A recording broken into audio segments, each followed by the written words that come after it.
దేవుని నామం స్తోత్రం కలుగును గాక. మీ అందరినీ మరి ఒకసారి ఆహ్వానిస్తున్నాను End Time Revival Holi spirit Ministries కి. మరి కూడి వచ్చిన మీ అందరినీ దేవుడు దీవించి ఆశీర్వదించును గాక. మరి ఆలస్యం చేయకుండా మనము ఆరాధనలోకి వెళ్దామండి.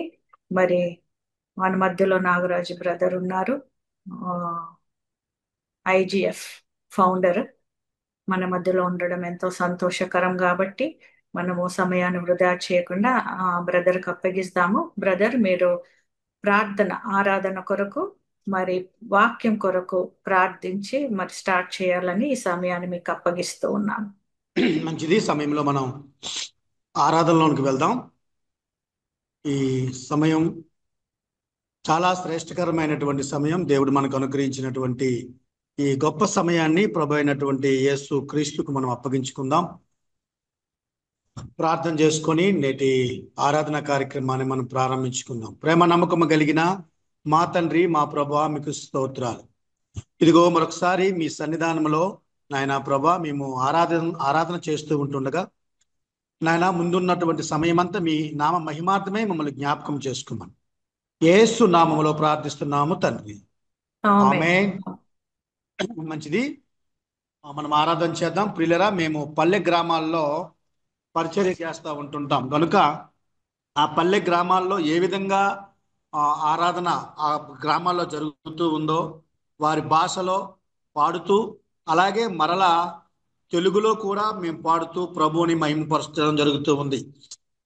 కనుక మరి మనమందరము ఏకీభవించి ప్రభువుని స్తుతించుదాం, కనపరచుదాం. కోయారే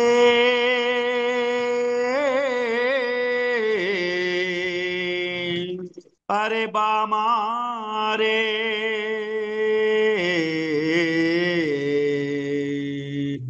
హై సిల్లెక్క సిల్లెక్క హై సిల్లెక్క హై సిల్లెక్క సిల్లెక్క హై సిల్లెక్క డింగర డింగర డింగర డింగర ఆయో అరే డింగర డింగర డింగర డింగర ఆయో కోయారే కోయ్ కోయారే అరే బామారే సందమా మారే కోయారే కోయ్ కోయారే అరే బామారే సందమా మారే రే లా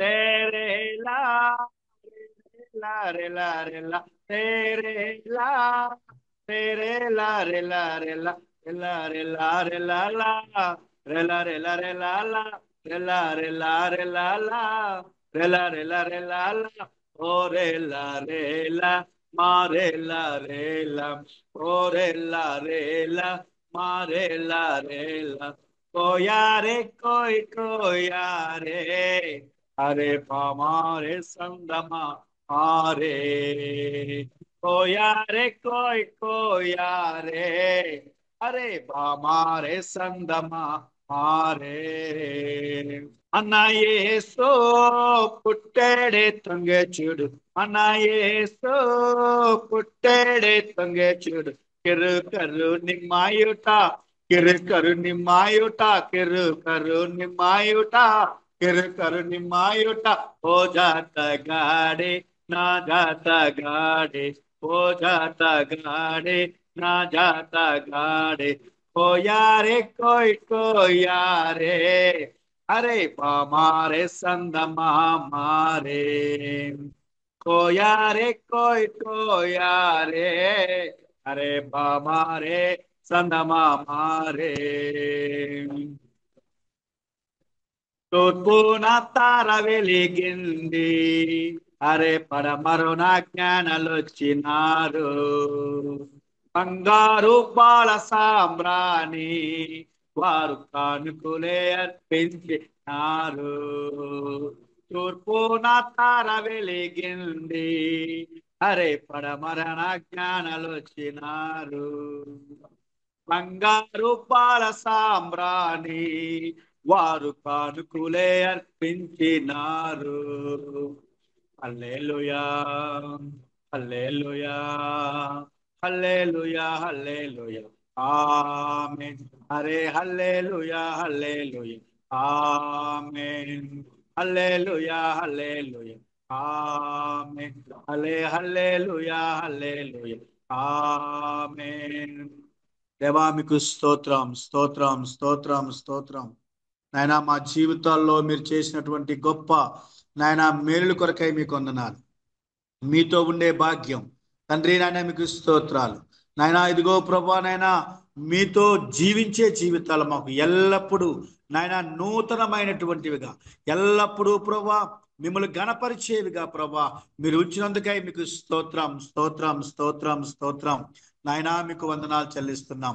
నాయనా ప్రభా నిన్ను ఏ విధంగా ఆరాధించగలము తండ్రి. నాయనా మీకు స్తోత్రాలు అయా. ఆత్మీయ గానాలతో, అనేకమైన భాషలతో, అనేకమైనటువంటి నాయన ప్రభా అయా స్తుతి గీతాలతో మిమ్మల్ని గణపరుస్తూ ఉంటుండగా మీరు జ్ఞాపకం చేసుకుని మేపాటి వారు నాయన మీకు స్తోత్రాలు. నాయనా మీకు స్తుతులు స్తోత్రాలు చెల్లిస్తూ ఉన్నాం. ఆత్మీయ గానాలతో ఆరాధన చేయనా, స్తుతి స్తోత్ర గీతాలతో నీ నామము కీర్తించనా. ఆత్మీయ గానాలతో నిన్ను ఆరాధన చేయనా, స్తుతి స్తోత్ర గీతాలతో నీ నామము పూజించనా. మహిమ ఘనత ప్రభావములు నీకే చెల్లించుచున్నామయా. మహిమ ఘనత ప్రభావములు నీకే చెల్లించుచున్నామయా. ఆరాధించనా నీ పాద సన్నిధి, ఆరాధించనా నీ పాద సన్నిధి. స్తుతి పాత్రుడా స్తోత్రారుడా ఆరాధన నీకే ఆరాధన. స్తుతి పాత్రుడా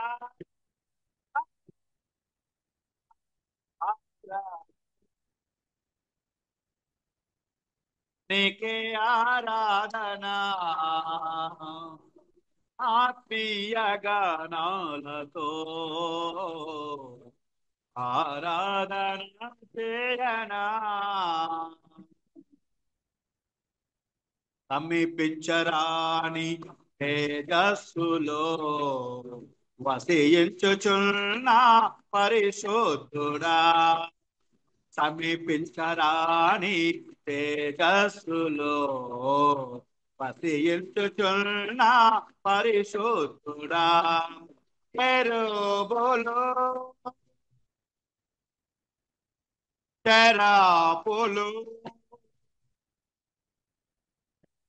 కెరూబులు సెరాపులు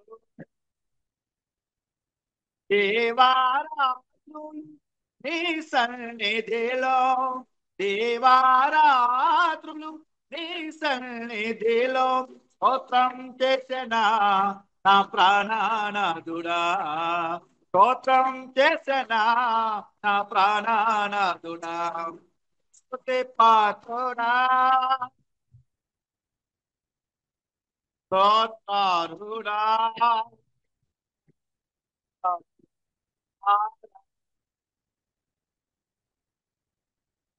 నీకే ఆరాధన. ఆత్మీయ గానాలతో నిన్ను ఆరాధన చేయనా. అందరిలోన అతి శ్రేష్ఠుడా, వేల్పులలోన మహనీయుడా. అందరిలోన అతి శ్రేష్ఠుడా, వేల్పులలోన మహనీయుడా. పూజారుడా స్తోత్రారుడా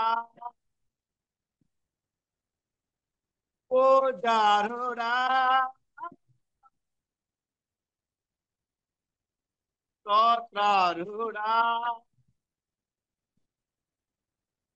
అతి సుందరుడా మనోహరుడా అతి సుందరుడా మనోహరుడా చేతులెత్తన నీ సన్నిధి కాంతిలో చేతులెత్తన నీ సన్నిధి కాంతిలో స్తుతి పాత్రుడా స్తోత్రార్హుడా ఆరాధన నీకే ఆరాధన ఆత్మీయ గానాలతో నిన్ను ఆరాధన చేయనా.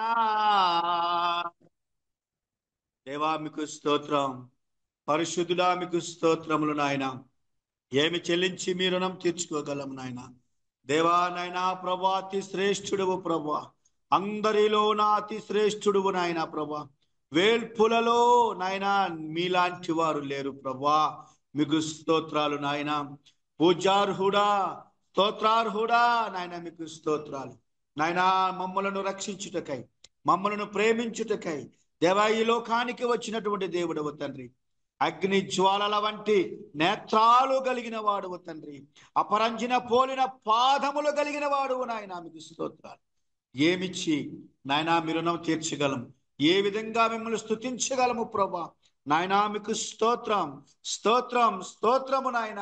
గాన ప్రతిగానములతో అయా వేవేల దూతలతో ప్రభా కొనియాడబడుచు పరలోకమందు ఈ లోకమందు నాయనా ప్రభా నిత్యము స్తుతులు అందుకుంటున్నటువంటి దేవా మీకు స్తోత్రాలు.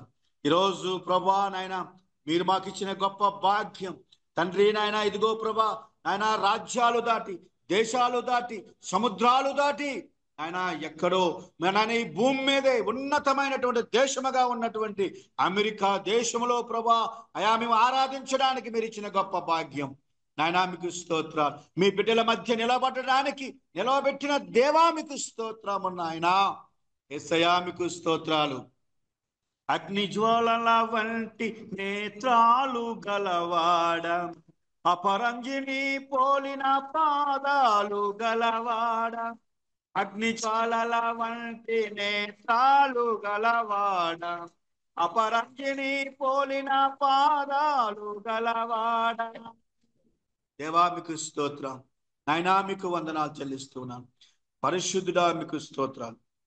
ఈ సాయంకాల కాల సమయంలో మిమ్మల్ని నాయన మనసారా ఆరాధిస్తూ, మనసారా పూజిస్తూ, మనసారా తండ్రి మిమ్మల్ని వేడుకుంటూ నాయన మీ వాక్యమే మాకు బలం నాయన, మీ మాటలే, మీ ఆత్మే మాకు బలం అని. లోకంలో ఉన్నవన్నీ కూడా శూన్యం తండ్రి, మీ వాక్యము నిలుస్తుంది నాయన. మీకు స్తోత్రాలు. ఇన్ని చేసిన మా తండ్రికి, మా ప్రభుకి మేమేమి చెల్లించగలము? యేసుక్రీస్తు నామములో ఈ స్తుతి ఆరాధన సమర్పిస్తున్నాము మా పరమ తండ్రి. Amen, amen, amen. Amen, amen. Thank you brother. మరి అద్భుతంగా ఆరాధన నడిపించిన బ్రదర్ నాగరాజు గారిని అభినందిస్తూ వందనాలు తెలియజేస్తూ ఉన్నాను brother. Thank you so much. మరి ఆలస్యం చేయకుండా మనము మరి వాక్యాన్ని విందామండి. మన మధ్యలో విశ్వవాణి సేవకులు బ్రదర్ నాగేంద్రుడు మన మధ్యలో ఉండడం ఎంతో సంతోషకరము. మరి బ్రదర్ ప్లేస్ ఎక్కడో మర్చిపోయాను నేను, కానీ మన మధ్యలో ఉన్నారు కాబట్టి దేవుడికి వందనాలు, కృతజ్ఞతాస్తుతులు చెల్లిస్తూ ఈ సమయాన్ని మరి బ్రదర్ కి అప్పగిస్తూ ఉన్నాను. Over to you brother. దేవుని పరిశుద్ధ నామమునకు స్తోత్రం కలుగును గాక. పరిశుద్ధుడైన ప్రభు నామములో ఈ యొక్క జూమ్ లో ఉన్నటువంటి ప్రియులందరికీ కూడా ప్రభు పేరిట ప్రత్యేకమైన వందనాలు ప్రేమపూర్వకంగా నేను తెలియజేస్తూ ఉన్నాను.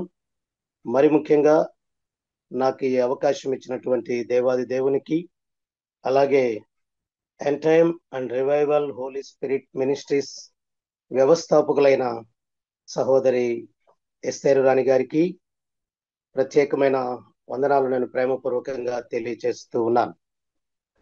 ప్రియమైన దేవుని బిడ్డలారా, ఈరోజు ఈ విధంగా మీ మధ్యలో వాక్య పరిచర్య చేయడానికి దేవుడు నాకు ఇచ్చిన ఆధిక్యతను బట్టి నేను ఎంతగానో సంతోషిస్తూ ఉన్నాను.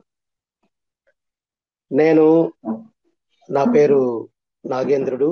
మాది స్వగ్రామం కడప జిల్లా బ్రహ్మంగారి మఠం. అయితే నేను గత 32 సంవత్సరాలుగా ప్రభువును నమ్ముకొని ఆయన శ్రేష్టమైన పిలుపునందుకొని ఈ యొక్క పరిచర్యలో కొనసాగే ధన్యత, భాగ్యము ప్రభువు వారు నా జీవితానికి అప్పగించారు. అయితే ఈ సమయంలో దేవుని యొక్క వాక్యాన్ని మనం ధ్యానం చేస్తూ మధ్యలో సాక్ష్యాన్ని కూడా నేను పంచుకోవాలని ఆశపడుతూ ఉన్నాను. చాలా జాగ్రత్తగా ఈ మాటలు వినాలని ప్రభు పేరిట ప్రేమపూర్వకంగా నేను మనవి చేస్తూ ఉన్నాను. పరిశుద్ధ బైబిల్ గ్రంథము నుండి ద్వితీయోపదేశ కాండము 33వ అధ్యాయము 14వ వచనం.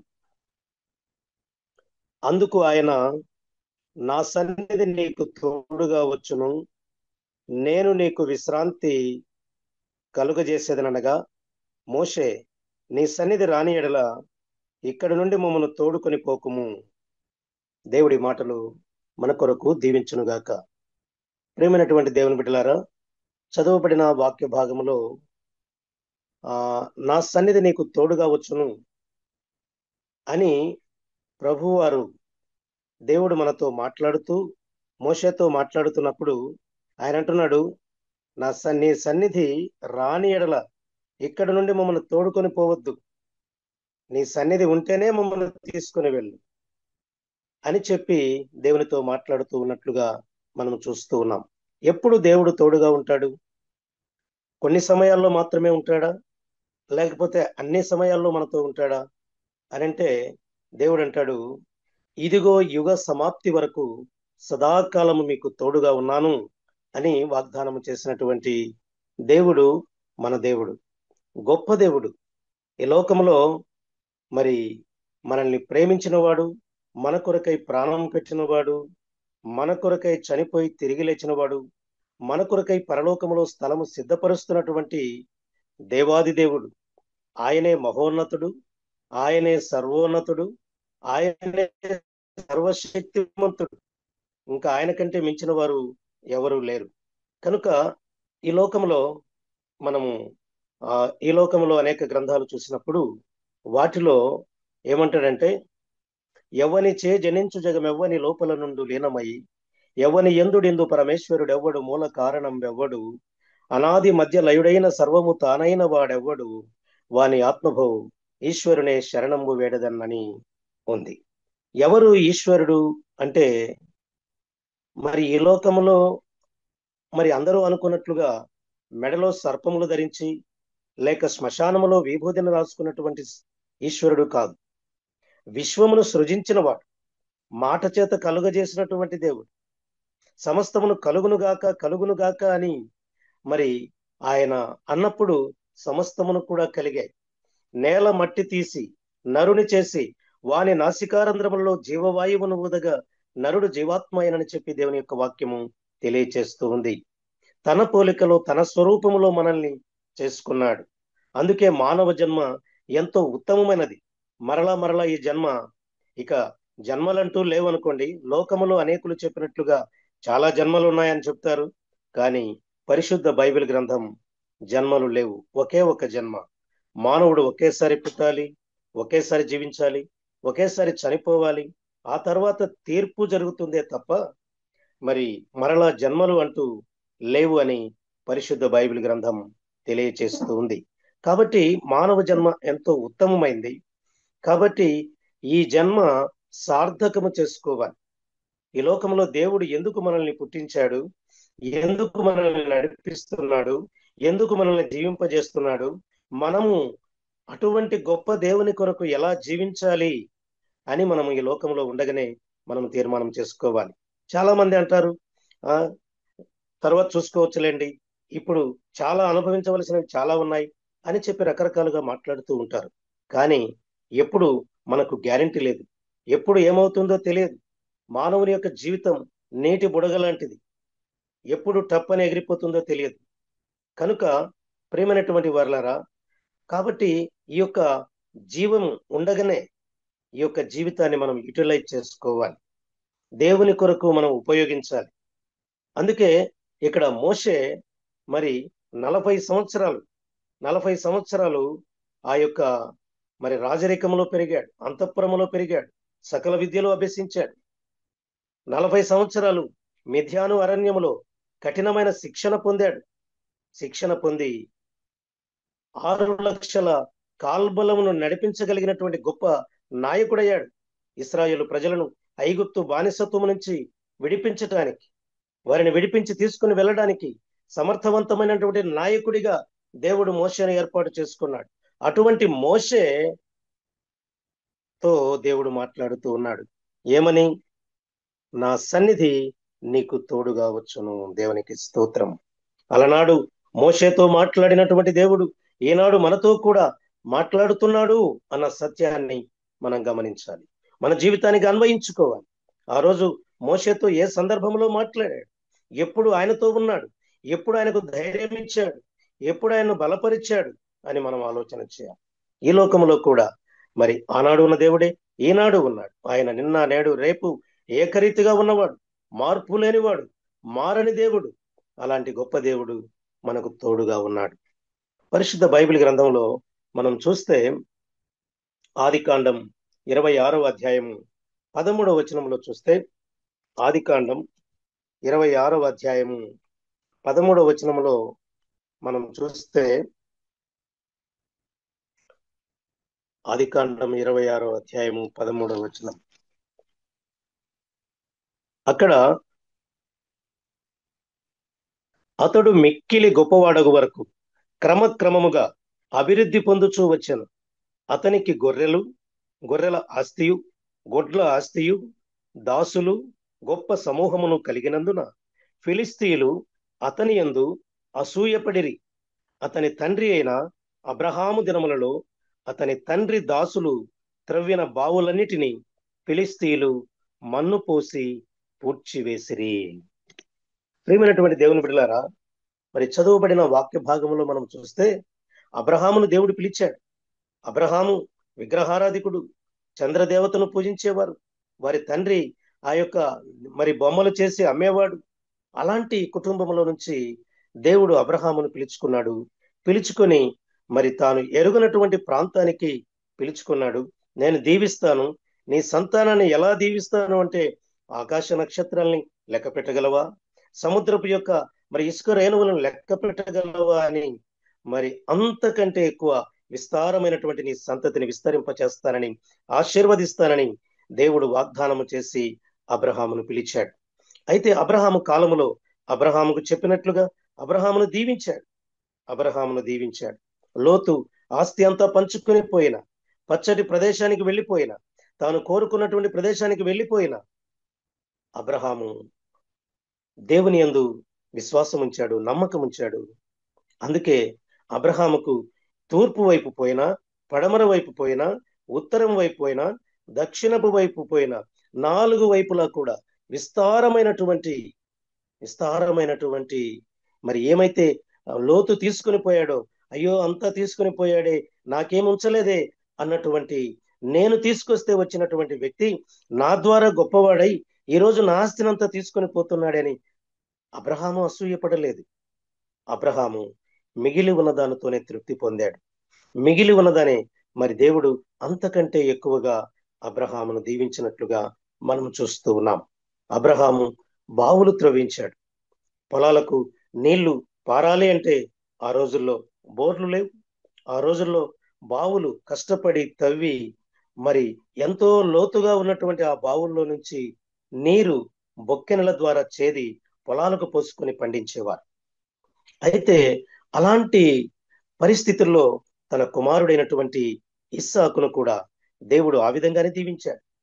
దేవుడు ఆ విధంగానే దీవించినప్పుడు మరి శత్రువులు చూసి ఓర్వలేకపోయారు. ఈనాడు మన పరిస్థితి కూడా అదే. మనం బాగుపడుతుంటే, మనం పచ్చగా ఉంటే, మనం భక్తి కలిగి ఉంటే, మనం భయం కలిగి ఉంటే, మనము ఇదిగో ఒకరికి మరి ఒకరి దగ్గర పుచ్చుకునేవారిగా కాకుండా ఒకరికి ఇచ్చే స్థితిలో మనల్ని ఉంచాడు. అది చూసి కొంతమంది అసూయపడి ఏవేవో నష్టాలు కలుగజేయడానికి ప్రయత్నాలు చేస్తారు. ఎన్ని ప్రయత్నాలు చేసినప్పటికీ ఆనాడు ఇస్సాకుకు తోడుగా ఉండి ఆ యొక్క బావులన్నీ కూడా మట్టితో పూడ్చివేశారు ఫిలిస్తీన్లు, శత్రువులు. చూసారా ఎంత బాధాకరం. నిజంగా అవి చూసినప్పుడు ఇస్సాకు ఎంత బాధపడి ఉంటాడు. నిజంగా ఆ సమయంలో దెబ్బలు తగలొచ్చు, నీళ్లు పడకపోవచ్చు, డబ్బు ఒకవేళ ఎక్కువగా ఉన్న ఖర్చు అవ్వచ్చు, ఒకవేళ భారం కలిగి కష్టపడి త్రవ్విన బావులు పూడ్చివేస్తే కలిగిన బాధ అంతా ఇంత కాదు. అయ్యో ఇన్ని బావులు పూడ్చివేశారే, మరలా త్రవ్వాలి అంటే ఎంత సమయం పడుతుంది, ఎంత ఆర్థికమైన వనరులు సమకూర్చబడాలి, ఎంతమంది పనివారు కావాలి, ఆ లోపల పంట ఏమైపోతుందో అన్నటువంటి భయం లేకుండా దేవుడు అతనికి తోడుగా ఉన్నాడు. దేవునికి స్తోత్రం. ప్రియమైనటువంటి వారలారా, దేవుడు మన పక్షముగా ఉండగా మనకు విరోధి ఎవడు అని చెప్పి దేవుని యొక్క వాక్యము తెలియజేస్తుంది. అయితే అలనాడు మరి ఆ యొక్క ఇస్సాకుకు తోడుగా ఉన్నటువంటి దేవుడు, ఇస్సాకు దాసులు ఆ లోయలో త్రవ్వగా జలలు గల నీళ్ల యొక్క బావి దొరికెను. అక్కడ నుండి అతడు బెయేర్షెబా వెళ్ళెను. ఆ రాత్రియే యెహోవా అతనికి ప్రత్యక్షమై, నేను నీ తండ్రి అయిన అబ్రహాము దేవుడను, నేను నీకు తోడై ఉన్నాను గనుక భయపడకుము. దేవునికి స్తోత్రం. అబ్రహాముతో మాట్లాడిన దేవుడు తన కుమారుడైన ఇస్సాకుతో కూడా మాట్లాడుతున్నాడు. ఇస్సాకుతో మాట్లాడిన దేవుడు ఈనాడు మనతో కూడా మాట్లాడుతూ ఉన్నాడు. కాబట్టి మనకు అలాంటి శత్రువులు ఎదురై నీ కుటుంబాన్ని పాడు చేసినా, నీ సంఘాన్ని పాడు చేసినా, నీ సేవను పాడు చేసినా, నీకున్న ఉద్యోగాన్ని మరి ఏవో లేనిపోని సాకులు చెప్పి తీసివేసిన, నీకు నష్టము కలిగించిన, బాధ కలిగించిన, భయపడడానికి వీల్లేదు.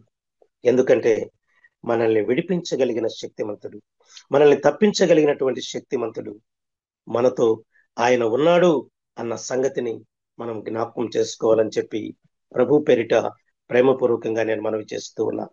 దేవుడు మనకు తోడుగా ఉంటే మనకు ఏదైనా భారం ఉంటే అది మనకు భారం అనిపించదు. అందుకే మరి ఒకవేళ దేవుడు మనకు తోడుగా ఉంటే కష్టం వచ్చిందనుకోండి, అది మనకు కష్టంగా అనిపించదు. దేవుడు మనకు తోడుగా ఉండాడు అనుకోండి, మనము దేనికి భయపడవలసిన పని లేదు. మనము భారము ఎవరి మీద వేస్తున్నాం, కష్టం ఎవరి మీద వేస్తున్నాం?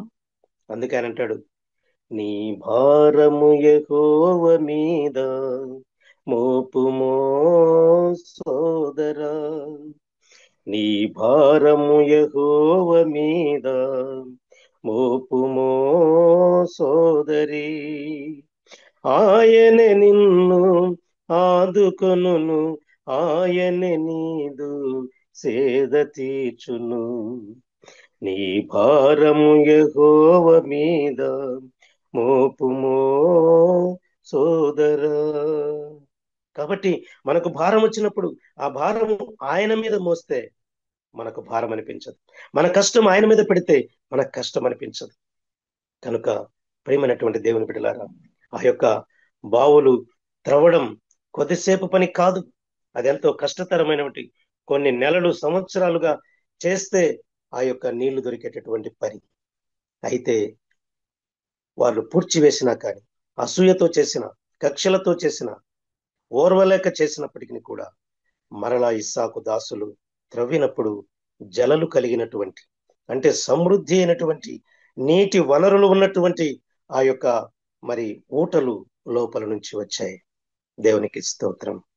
ప్రియమైనటువంటి వారలారా, ఏమైతే ప్రభువు మీద ఆధారపడినప్పుడు ఏమైతే మనం పోగొట్టుకుంటామో, ఏమైతే నష్టపోతామో, ఏమైతే శ్రమ పడతామో, ఏమైతే కష్టపడతామో అన్ని మరలా తిరిగి పొందుకునే అవకాశం దేవుడు మన జీవితాలకు ప్రసాదిస్తాడు. యోబు అన్నీ పోగొట్టుకున్నాడు.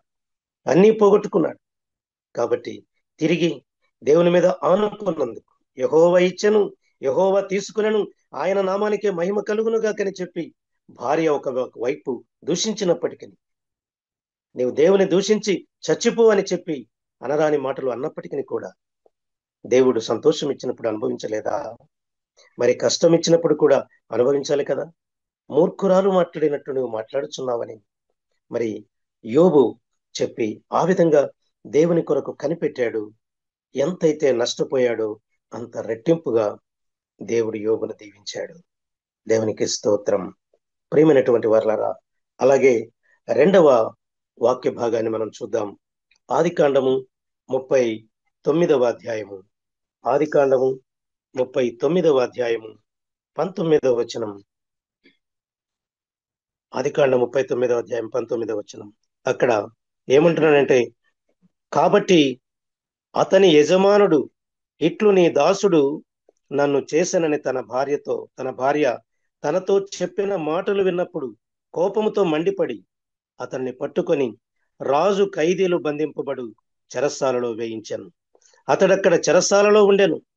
అయితే యెహోవా యోసేపునకు తోడయుండి అతని యందు కనికరపడి అతని మీద ఆ చెరసాల యొక్క అధిపతికి కటాక్షము కలుగునట్లుగా చేసెను. దేవునికి స్తోత్రం. ప్రియమైనటువంటి వారలారా, చేయని తప్పుకు శిక్ష వేసినంత మాత్రాన మనం భయపడవలసిన పని లేదు. చాలాసార్లు మనం ఏ తప్పు చేయకపోయినా, ఏ నేరము చేయకపోయినా మరి శిక్షలు విధిస్తూ ఉంటారు, చెరసాలలో వేస్తూ ఉంటారు. ప్రియమైనటువంటి వారలారా, భయపడవద్దు. ఎందుకంటే దేవుడు మనపక్షంగా ఉన్నాడు. అలనాడు యోసేపు చేయని తప్పుకు తన యజమానులతో చెప్పినప్పుడు ఆయన లోపల వేశారు. లోపల వేసినప్పుడు అక్కడ ఆయనకు దేవుడు ఏమి సహాయం చేశాడు అంటే, అతడక్కడ చెరసాలలో ఉండెను. అయితే యెహోవా యోసేపునకు తోడయుండి అతని యందు కనికరపడి అతని మీద చెరసాల యొక్క అధిపతికి కటాక్షము కలుగునట్లు చేసెను. చెరసాల అధిపతి ఆ చెరసాలలో ఉన్న ఖైదీలందరినీ యోసేపు చేతికి అప్పగించాను. దేవునికి స్తోత్రం. ఈ యొక్క పొతీఫర్ ఇంటిలో ఉన్నప్పుడు తన భార్యను తప్ప ఇంటినంతటినీ కూడా యోసేపుకు అప్పగించాడు. అయితే చెయ్యని నేరానికి శిక్ష విధించి చెరసాలలో వేయబడినప్పుడు అక్కడ చెరసాలలో ఉన్న ఖైదీలందరినీ కూడా ఆ జైలు సూపరింటెండెంట్ గారు మరి యోసేపు చేతికి ఖైదీలందరినీ కూడా అప్పగించి లీడర్షిప్ ఇచ్చారు. దేవునికి స్తోత్రం. ప్రియమైనటువంటి వారలారా, మనము ఏమైతే పోగొట్టుకున్నామో అది దేవుడు మరలా దయచేస్తాడు. ఎందుకంటే మనకు ఆయన తోడై ఉన్నప్పుడు, మనం ఆయన మీద ఆనుకున్నప్పుడు, మనము ఆయనతో నడిచినప్పుడు, ఆయన యొక్క మనస్సు కలిగి ఉన్నప్పుడు, దేవుని వాక్యం చెప్తుంది, క్రీస్తు యేసుకు కలిగిన ఈ మనస్సు మీరును కలిగి ఉండుడి. ఆ మనస్సు క్షమించే మనస్సు, ఆ మనస్సు ప్రేమించే మనస్సు, ఆ మనస్సు త్యాగం చేసే మనస్సు, ఆ మనస్సు మన కొరకై ప్రాణము పెట్టినటువంటి మనస్సు, రక్తము కార్చినటువంటి మనస్సు, మన కొరకు పరలోకములో స్థలము సిద్ధపరుస్తున్నటువంటి మనస్సు. ఆ మనస్సును మనము కూడా కలిగి ఉండాలి. శత్రువులను ప్రేమించాలి, శత్రువుల కొరకు ప్రార్థన చేయాలి. మనల్ని హింసించు వారి కొరకు, మనల్ని బాధించు వారి కొరకు, మనకు నష్టము కలుగజేసే వారి కొరకు, మనల్ని హింసించే వారి కొరకు మనం ప్రార్థన చేయాలి. కనుక ప్రియమైనటువంటి వారారా, చేయని తప్పుకు శిక్ష పడినంత మాత్రాన భయపడవలసిన పని లేదు. ఎన్నిసార్లు మన జీవితాల్లో చేయని తప్పుకు శిక్ష అనుభవించాం, కానీ ప్రభువు నిన్ను విడిపించలేదా? ప్రభువు నిన్ను తప్పించలేదా? ప్రభువు నీకు తోడై ఉండలేదా? ఉన్నాడు. ఆయన ఎప్పుడూ ఉంటాడు. కానీ మనమే చాలాసార్లు ఆయన విడిచిపెడుతూ ఉంటాం. నీ చేతితో నన్ను పట్టుకో, నీ చిత్తముతో నన్ను నడుపు అని ప్రార్థన చేయాలి. అంతేకాని మనం దేవుని చేతిని పట్టుకుంటాం, అవసరం వచ్చినప్పుడు పట్టుకుంటాం, అవసరం లేనప్పుడు వదిలేస్తాం. కానీ దేవుడే మన చేతిని పట్టుకుంటే నీ విడిపించుకోవడానికి అవకాశం లేదు. కనుక నీ చేతితో నన్ను పట్టుకో ప్రభువా, నీ చిత్తంతో నన్ను నడిపించు ప్రభువా, నీ చిత్తానికి లోబడే మనస్సు నాకు దయచేయి ప్రభువా, నీ మీద ఆధారపడే మనస్సు నాకు దయచేయి ప్రభువా, నీవు నాకు తోడుగా ఉండి నన్ను నడిపించు ప్రభువా. నేను ఎక్కడికైనా నీ కొరకు వెళ్ళగలను, ఏ ప్రాంతానికైనా వెళ్ళగలను, ఎలాంటి ప్రజల మధ్యకైనా వెళ్ళగలను, ఎలాంటి క్రూర జంతువులు విష పురుగులు ఉన్నటువంటి ప్రాంతానికైనా వెళ్ళి నీ పరిచర్య చేయగలను అన్నటువంటి మనస్సు, ఆ ప్రార్థన నీవు చేయగలిగితే ఎక్కడ వెళ్ళినా నీకు తోడుగా ఉంటాడు, ఎక్కడ వెళ్ళినా నీకు తోడుగా ఉంటాడు. కనుక ప్రియమైనటువంటి దేవుని బిడ్డలారా, నేను గత 30 సంవత్సరాలు, నిజంగా 1986వ సంవత్సరం నేను హైదరాబాద్ పట్టణానికి వెళ్ళాను. నిజంగా నేను బ్రహ్మంగారి మఠంలో ఇంటర్మీడియట్ వరకు చదివాను. తర్వాత వెంకటగిరిలో, నెల్లూరు జిల్లా వెంకటగిరిలో ఐటీఐ చేశాను. తర్వాత నేను హైదరాబాద్ ఎక్కడుందో తెలియదు, హైదరాబాద్ ఎలా వెళ్ళాలో కూడా నాకు తెలియదు. కానీ మా తండ్రి గారు బ్రహ్మంగారి మఠంలో, దేవస్థానంలో 60 సంవత్సరాలు పనిచేశారు. అలాంటి సమయంలో మరి హైదరాబాద్ నుంచి ప్రతి సంవత్సరం వస్తున్నటువంటి యాత్రికులలో మరి ప్రాముఖ్యమైన ఒక వ్యక్తి మా తండ్రి గారికి చాలా సన్నిహితుడయ్యాడు. ఆయన పేరు సత్యనారాయణాచారి గారు, విశ్వబ్రాహ్మణులు. ఆయన మా తండ్రి గారికి పరిచయమై ఆయన ఏం చేశారంటే, మేము ఎప్పుడు బ్రహ్మంగారి మఠం వచ్చినా మీరు మమ్మల్ని బాగా మరి రిసీవ్ చేసుకొని మాకు మంచి అతిథి మర్యాదలు చేస్తూ ఉన్నారు. మీకు కృతజ్ఞతగా మేమేమైనా చేయాలని అనుకుంటున్నాం. మీకు ముగ్గురు అబ్బాయిలు ఉన్నారు కదా, ఒక అబ్బాయిని మాతో కూడా పంపించండి హైదరాబాదు. ఏదో ఒక ఉద్యోగాన్ని చూపించి మీ కుటుంబానికి మేలు చేసిన వారం అవుతామని మరి దేవస్థానంలో ఉన్నటువంటి మా తండ్రి గారికి ఆయన చెప్పి నన్ను హైదరాబాద్ పట్టణానికి తీసుకుని వెళ్ళారు. 1986వ సంవత్సరం నేను హైదరాబాద్ పట్టణానికి వెళ్ళాను. వెళ్ళి నేను 4 సంవత్సరాలు 90వ సంవత్సరం వరకు వారింటిలోనే ఉన్నాను. వారింటిలోనే ఉండి ఒక చిన్న ప్రైవేట్ కంపెనీలో రోజుకు 10 రూపాయలు ఇచ్చేవారు. సైకిల్ మీద వెళ్ళి ఐడిఏ జీడి మెట్లలో ఒక ఆటో అలైడ్ ప్రొడక్ట్స్ అనేటటువంటి ఒక కంపెనీలో రోజుకు 10 రూపాయలు ఇచ్చేవారు. 30 రోజులకు నెలకు 300 రూపాయలు ఇచ్చేవారు. అలాంటి పని చేస్తూ ఆ విధంగా 4 సంవత్సరాలు నేను అక్కడ ఉన్నాను.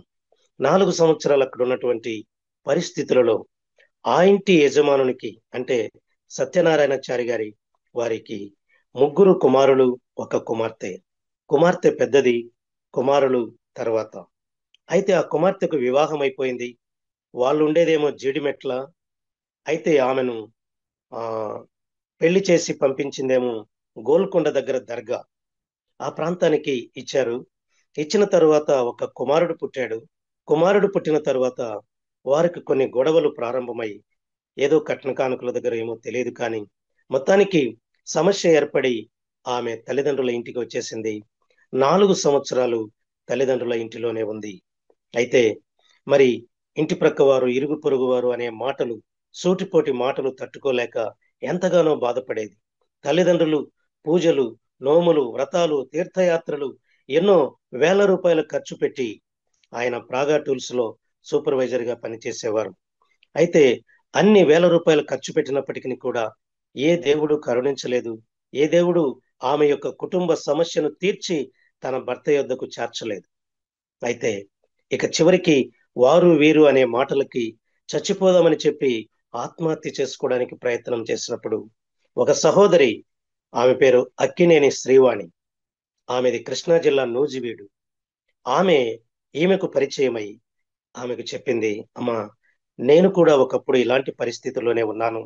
అయితే మరి నేను యేసు ప్రభుని నమ్ముకున్న తర్వాత, మేము కమ్మవారం అయినప్పటికీ కూడా యేసు ప్రభుని నమ్ముకున్న తర్వాత దేవుడు నా జీవితంలో గొప్ప కార్యం చేశాడమ్మా, నీవు కూడా నమ్ముకో, నీ జీవితంలో కూడా గొప్ప కార్యం చేస్తాడు అని చెప్పి అక్కకు పరిచయం చేసినప్పుడు ఈమె కూడా తప్పేముంది, ఇన్ని చేశాను, ఇది కూడా చేసి చూద్దాం, ప్రార్థనకు వెళ్ళి చూద్దామని చెప్పి కేవలం 3 వారాలు ప్రార్థనకు వెళ్ళింది.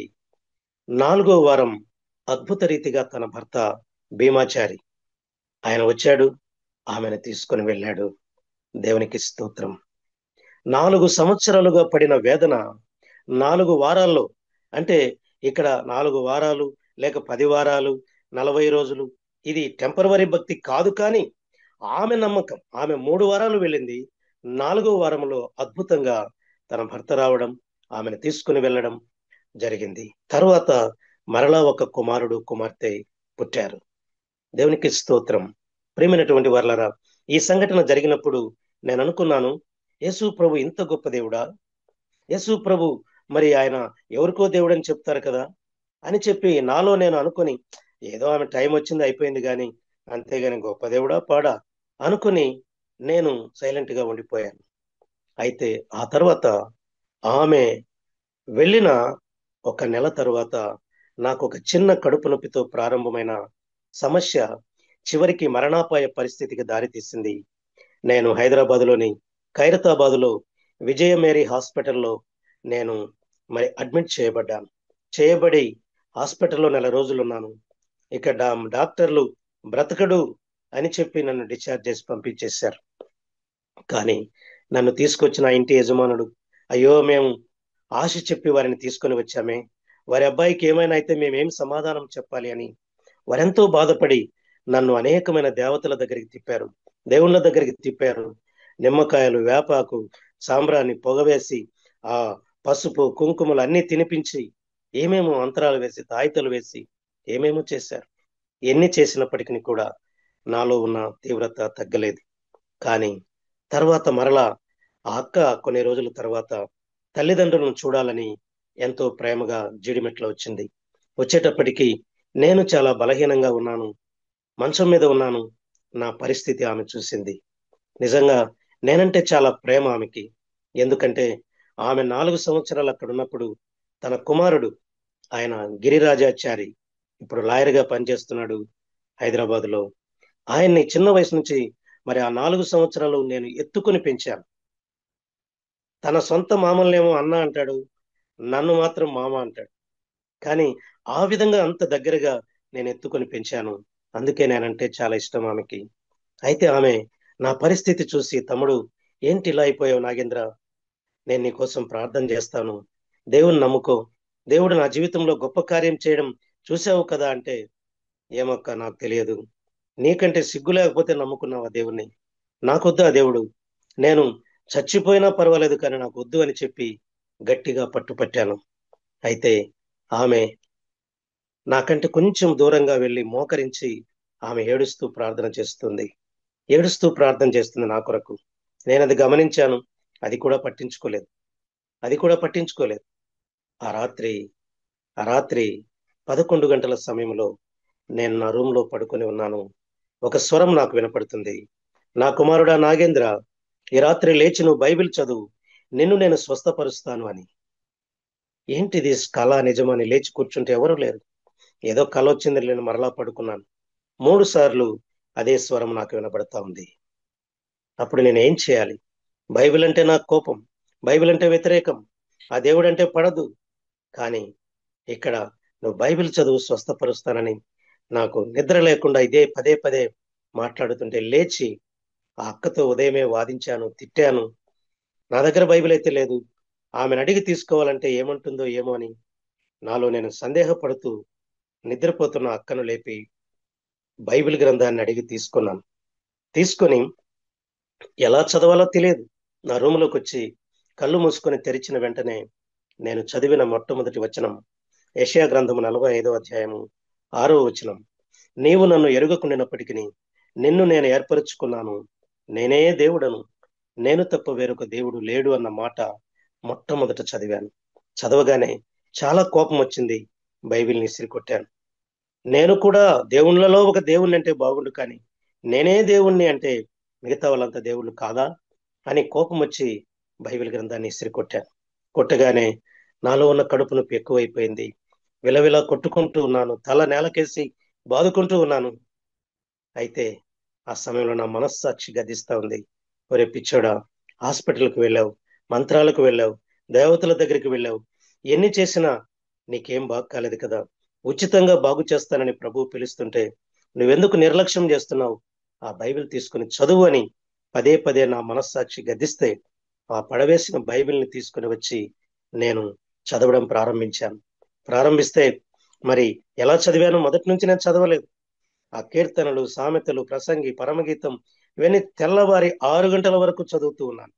నేను అనుకున్నాను, చిన్నప్పటి నుంచి నేను బ్రహ్మంగారి కాలజ్ఞానం చదివాను, భగవద్గీత చదివాను, అమరకోశము, సుమతి శతకం, గజేంద్ర మోక్షం, పెద్ద బాల శిక్ష, ఇలాంటి పుస్తకాలు చదివాను. కానీ ఎక్కడ కూడా ఇలాంటి మాటలు నాకు దొరకలేదే అని ఎంతో సంతోషపడి తెల్లవారితే ఆదివారం నేను అక్కని అడిగానక్క, ఈరోజు ఆదివారం మీ గుడికి నేను రావచ్చా, మీ చర్చికి నేను రావచ్చా అని అంటే, తమ్ముడు సంతోషంగా రా, నీ కొరకు ప్రార్థన చేయిస్తాను, దేవుడు బాగు చేస్తాడంటే నాకు ప్రార్థన వద్దు, నాకు ప్రార్థన వద్దు, నన్ను పరిచయం చేయొద్దు, ఊరికే వస్తాను, నేను చూస్తాను అన్నాను.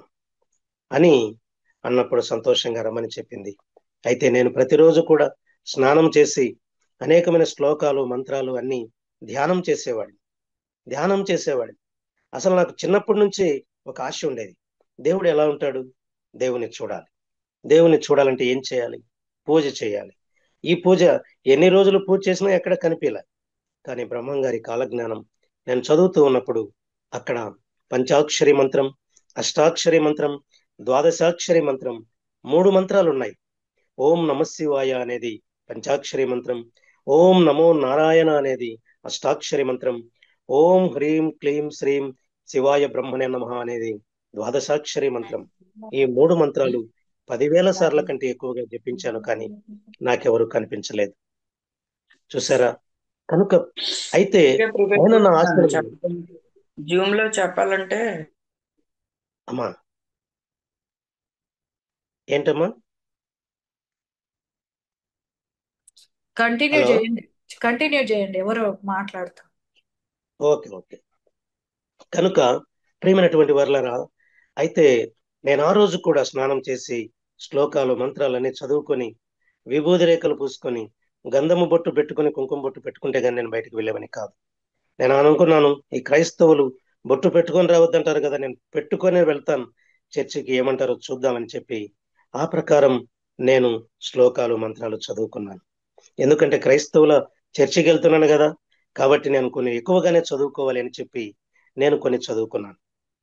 వీరం వీర భయాదితత్వ భరితం వీరాసనస్థం గురుం వీరం శ్రేష్ఠనుతం విరించితం వీరాది వీరం హరిం వీరేంద్రం ఘనయోగిక మానస్యరం వేదాంత విద్యాకృతిం వీరాచార్య మహం భజామి సాతం శ్రీవీర నారాయణం కస్తూరి కుంకుమలేపనాయ శ్మశాన భస్మాంగ విలేపనాయ కృతస్మరాయ వికృతస్మరాయ నమశివాయ చ నమశివాయ మాణిక్య వినాముపలాలయతి ముదల సమంజులా భగ్విలాషాం మహేంద్ర నిలత్తిది కోమలాంగి మాతంగ కన్యామనసా స్మరామి శ్రీరామం నవరత్న కుండలధరం శ్రీరామం చ శాస్త్రపాన సుదృశం శ్రీరామచంద్రోదయం శ్రీరామం శ్రుతికీర్తి మాక్రమహం శ్రీరామం రఘునందనం భయహరం శ్రీరామచంద్రం భజేం శుక్లాం వరదనం విష్ణుం శశివర్ణం చతుర్భుజం ప్రసన్నవదనం ధ్యాయే సర్వ విఘ్నోపశాంతయే గజానన పద్మార్కం గజానన మానస్యం అనేకదంతం భక్తానం ఏకదంతం ఉపాస్మయే.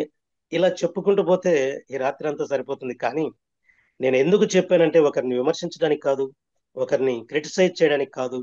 ఎందుకంటే నేను ఒకప్పుడు ఎలా ఉన్నాను, దేవుడు నన్ను ఇలా మార్చాడు అని చెప్పడానికే నేను చెప్తూ ఉన్నాను. కనుక ఆ విధంగా చేసుకుని నేను వెళ్ళాను. వెళ్ళిన తర్వాత అక్కడ దైవజనులు మంచి చక్కటి వాక్యాన్ని చెప్పారు. కానీ నాకు కావలసిన ప్రశ్నకు సమాధానం దొరకలేదు.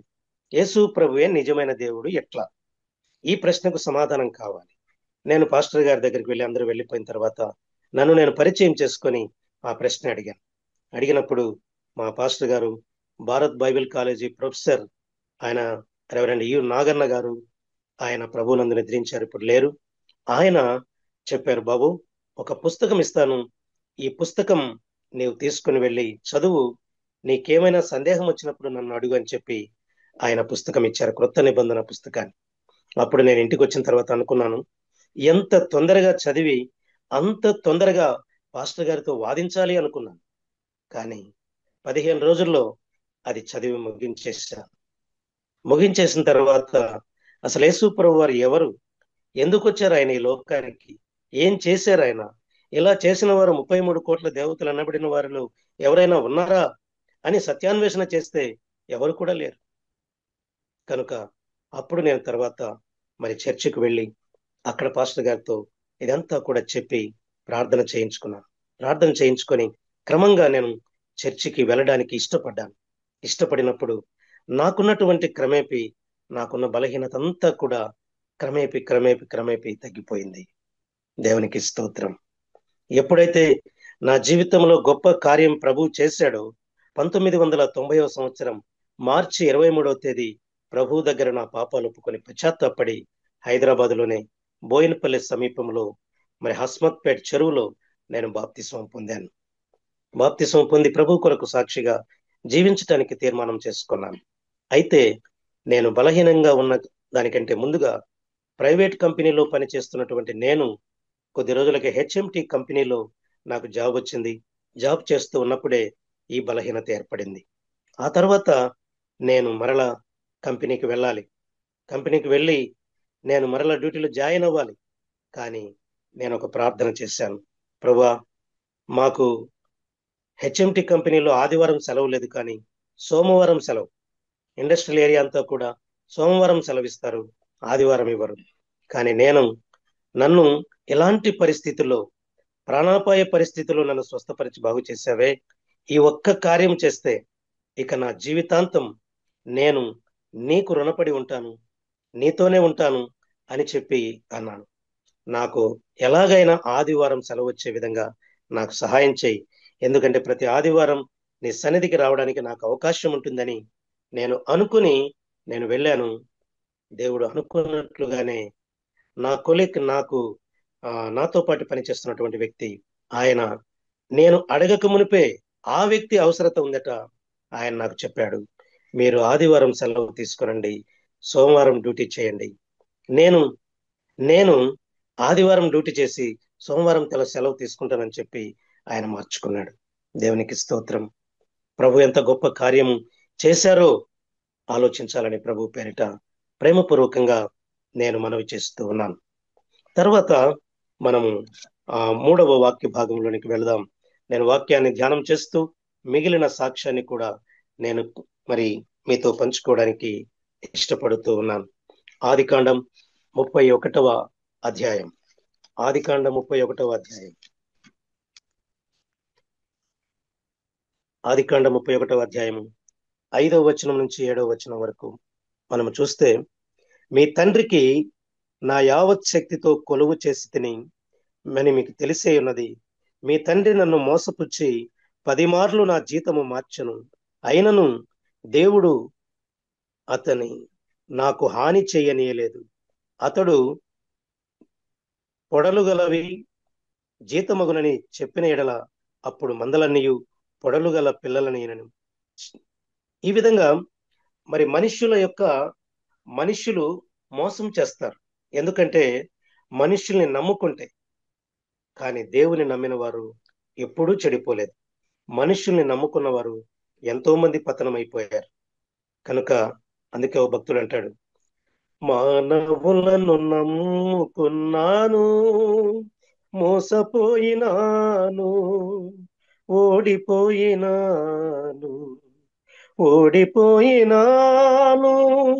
కృంగిపోయినాను.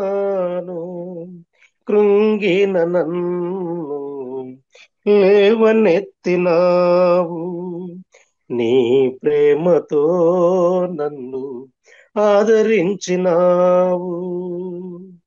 లోకాన ఎవరు నమ్మదగిన వారు కారు, నా యేసునాథుడే నమ్మదగిన వాడు. యాకోబు చూస్తే అతను అన్నను మోసం చేసి మామగారింటికి వెళ్ళాడు. చూసారా, మనుష్యుడా ఏమి విత్తనం పెడితే అదే పంట కోస్తావని చెప్పి దేవుని యొక్క వాక్యం తెలియచేస్తుంది.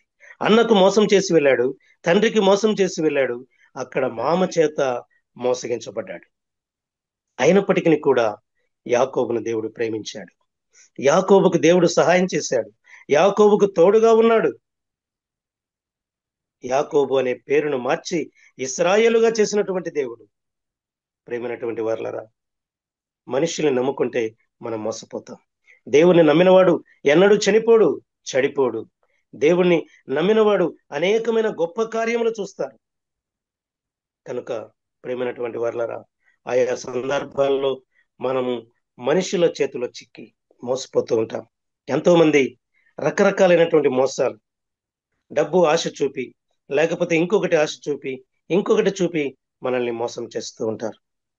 కానీ మనము మోసపోకము, దేవుడు వెక్కిరించబడునా అని చెప్పి దేవుని యొక్క వాక్యం తెలియచేస్తూ ఉంది. ఎన్నిసార్లు మనం మోసపోయి ఉంటాం.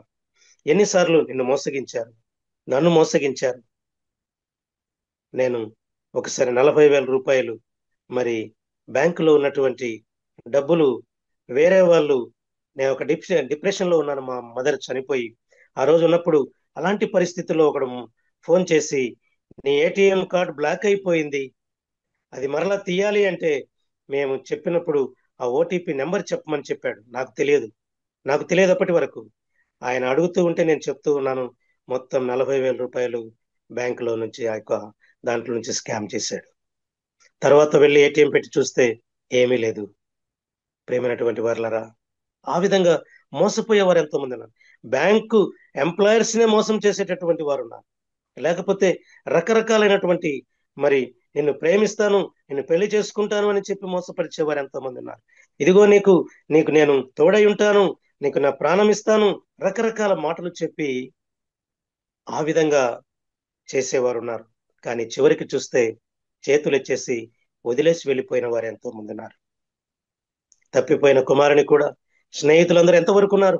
డబ్బున్నంత వరకు ఉన్నారు. డబ్బు అయిపోయిన తర్వాత స్నేహితులు లేరు. పందులు మేపేటటువంటి ఆ ఉద్యోగం దొరికింది. చూసారా, ఒక సంపన్నుని కుటుంబంలో పుట్టినటువంటి వ్యక్తి, కోటీశ్వరుని కుటుంబంలో పుట్టినటువంటి వ్యక్తి తాను నమ్ముకున్నటువంటి స్నేహితుల ద్వారా ఏ స్థితికి వచ్చాడు. చాలా సార్లు మనం మనుషులను నమ్మి మోసపోతూ ఉంటాం. దయచేసి మరి మనుషుల్ని ఎవరిని కూడా మనం దయచేసి, అందుకే అంటాడు దేవుని యొక్క వాక్యం, ఎవరు నమ్మదగిన వారు కాదు. నీ ముఖ్య స్నేహితుని అసలు నమ్ముకొనవద్దు. ఇంకొక మాట కూడా అంటాడు, నీ కౌగిటిలో పండుకున్న దాని ఎదుట కూడా నీ పెదవుల ద్వారమునకు కాపు పెట్టు అంటాడు. అంటే మనుష్యులు ఎంత చెడ్డవారో, నమ్మకము లేనివారో మనము దేవుని యొక్క వాక్యంలో చూసాం. కనుక ప్రేమైనటువంటి వాళ్ళారు, తన మామ మోసం చేసినప్పటికీ కూడా దేవుడు మోసం చేయలేదు, దేవుడు అన్యాయం చేయలేదు. తాను ఏమని ప్రార్థన చేసుకొని వచ్చాడో, నేను వెళ్ళేటప్పుడు తోడుగా ఉండి నన్ను ఆశీర్వదించి నన్ను దీవించి మరి నా పరిస్థితులన్నీ కూడా చక్కబెట్టినప్పుడు, ఇదిగో నేను ఇక్కడ నూనె పోసా రాయి మీద, ఇక్కడ ఒక మందిరం నిర్మిస్తానని చెప్పి యాకోబు ఎప్పుడైతే ఆ విధంగా చేసి వెళ్ళాడో, అదే విధంగా దేవుడు ఆయన్ని దీవించాడు, ఆశీర్వదించాడు. దేవుడు తోడై ఉన్నాడు. కనుక ప్రేమైనటువంటి వారారా, ఆ విధంగా నేను కూడా 1990 సంవత్సరంలో రక్షించబడ్డాను. 92లో ఒక ఉపవాస ప్రార్థనలో దేవుడు ఒక దర్శనం ఇచ్చి ఆయన నన్ను పరిచర్యకు పిలిచారు. ఏమి దర్శనం ఇచ్చాడు అంటే, ఒక లోతైనటువంటి బావి ఉంది, అక్కడ ఒక తాడు చిన్న బకెట్ ఉంది, చాలా మంది కూర్చొని ఉన్నారు, లైన్ లో చాలా మంది కూర్చొని ఉన్నారు. నోటి దగ్గర 2 చేతులు పెట్టుకొని దోసిర్లు పెట్టుకొని దాహం దాహం దాహం అని అరుస్తూ ఉన్నారు. అప్పుడు మరి ఆ నన్ను, నా కుమారుడా నాగేంద్ర, నువ్వు బైబిల్ చదువు స్వస్థపరుస్తానని చెప్పినటువంటి ఆ స్వరమే మరలా నాతో మాట్లాడి, స్వరం మాత్రమే కాదు, ఈసారి తెల్లటి బట్టలు వేసుకొని నాకు ఆయన కనిపించి ఆయన అంటున్నాడు, ఇదిగో ఈ రోజు నుంచి ఈ పని నీకు అప్పగిస్తున్నాను. ఈ తాడు బకెట్ తీసుకొని ఈ లోతైన బావిలో నీరు చేది ఈ దప్పికొనే వారికి పోయడమే నీ పని, హెచ్ఎంటి కాదు అని చెప్పి స్పష్టంగా దేవుడు మాట్లాడాడు. కనుక నేనేం చేయాలి? మా మా పాస్టర్ గారి దగ్గరికి వెళ్ళి అడిగాను, ఎలా వచ్చింది సార్? ప్రార్థన చేస్తుండగా దేవుడు దర్శనం ఇచ్చాడు. ఏం చేయాలంటే, దేవుడు సేవకు పిలుస్తున్నాడు అన్నాడు. అయితే సేవకు పిలిస్తే నేను ఉద్యోగం ఏం చేయాలను? నాకు తెలియదు. దేవుడు పిలిచాడు గనుక ఆయన్ని అడుగు, ఆయనకే ప్రార్థన చెయ్యి, దేవుడు ఎక్కడ పంపిస్తే అక్కడికి వెళ్ళు, ఎక్కడ పరిచర్య చేయమంటే అక్కడికి చెయ్యి అని చెప్పి సలహా ఇచ్చారు. ఈ యొక్క బావి మరి మరి ఎంతో లోతైనది. నీరు దేవుని యొక్క వాక్యం, బావి పరిశుద్ధ బైబిల్ గ్రంథం, అక్కడ దాహం కొనేవారు నశించిపోతున్న ఆత్మలు. కాబట్టి బావిలో నీరు చేది పోయడమే అంటే సువార్త వారికి చెప్పి మరి నా యొద్దకు నడిపించడమే నీ పని అని చెప్పి ఆయన చెప్పినట్లుగా పాస్టర్ గారు చెప్పారు. చెప్పిన తర్వాత నేను ఎక్కడికి వెళ్ళాలి ఏంటి అని ఆ ఉద్యోగానికి రాజీనామా చేశాను. పాస్టర్ గారు చెప్పారు, నేను కొన్ని గ్రామాలు చూపిస్తాను, అక్కడికి వెళ్ళి పరిచర్య చేస్తూ ఉండని చెప్పారు.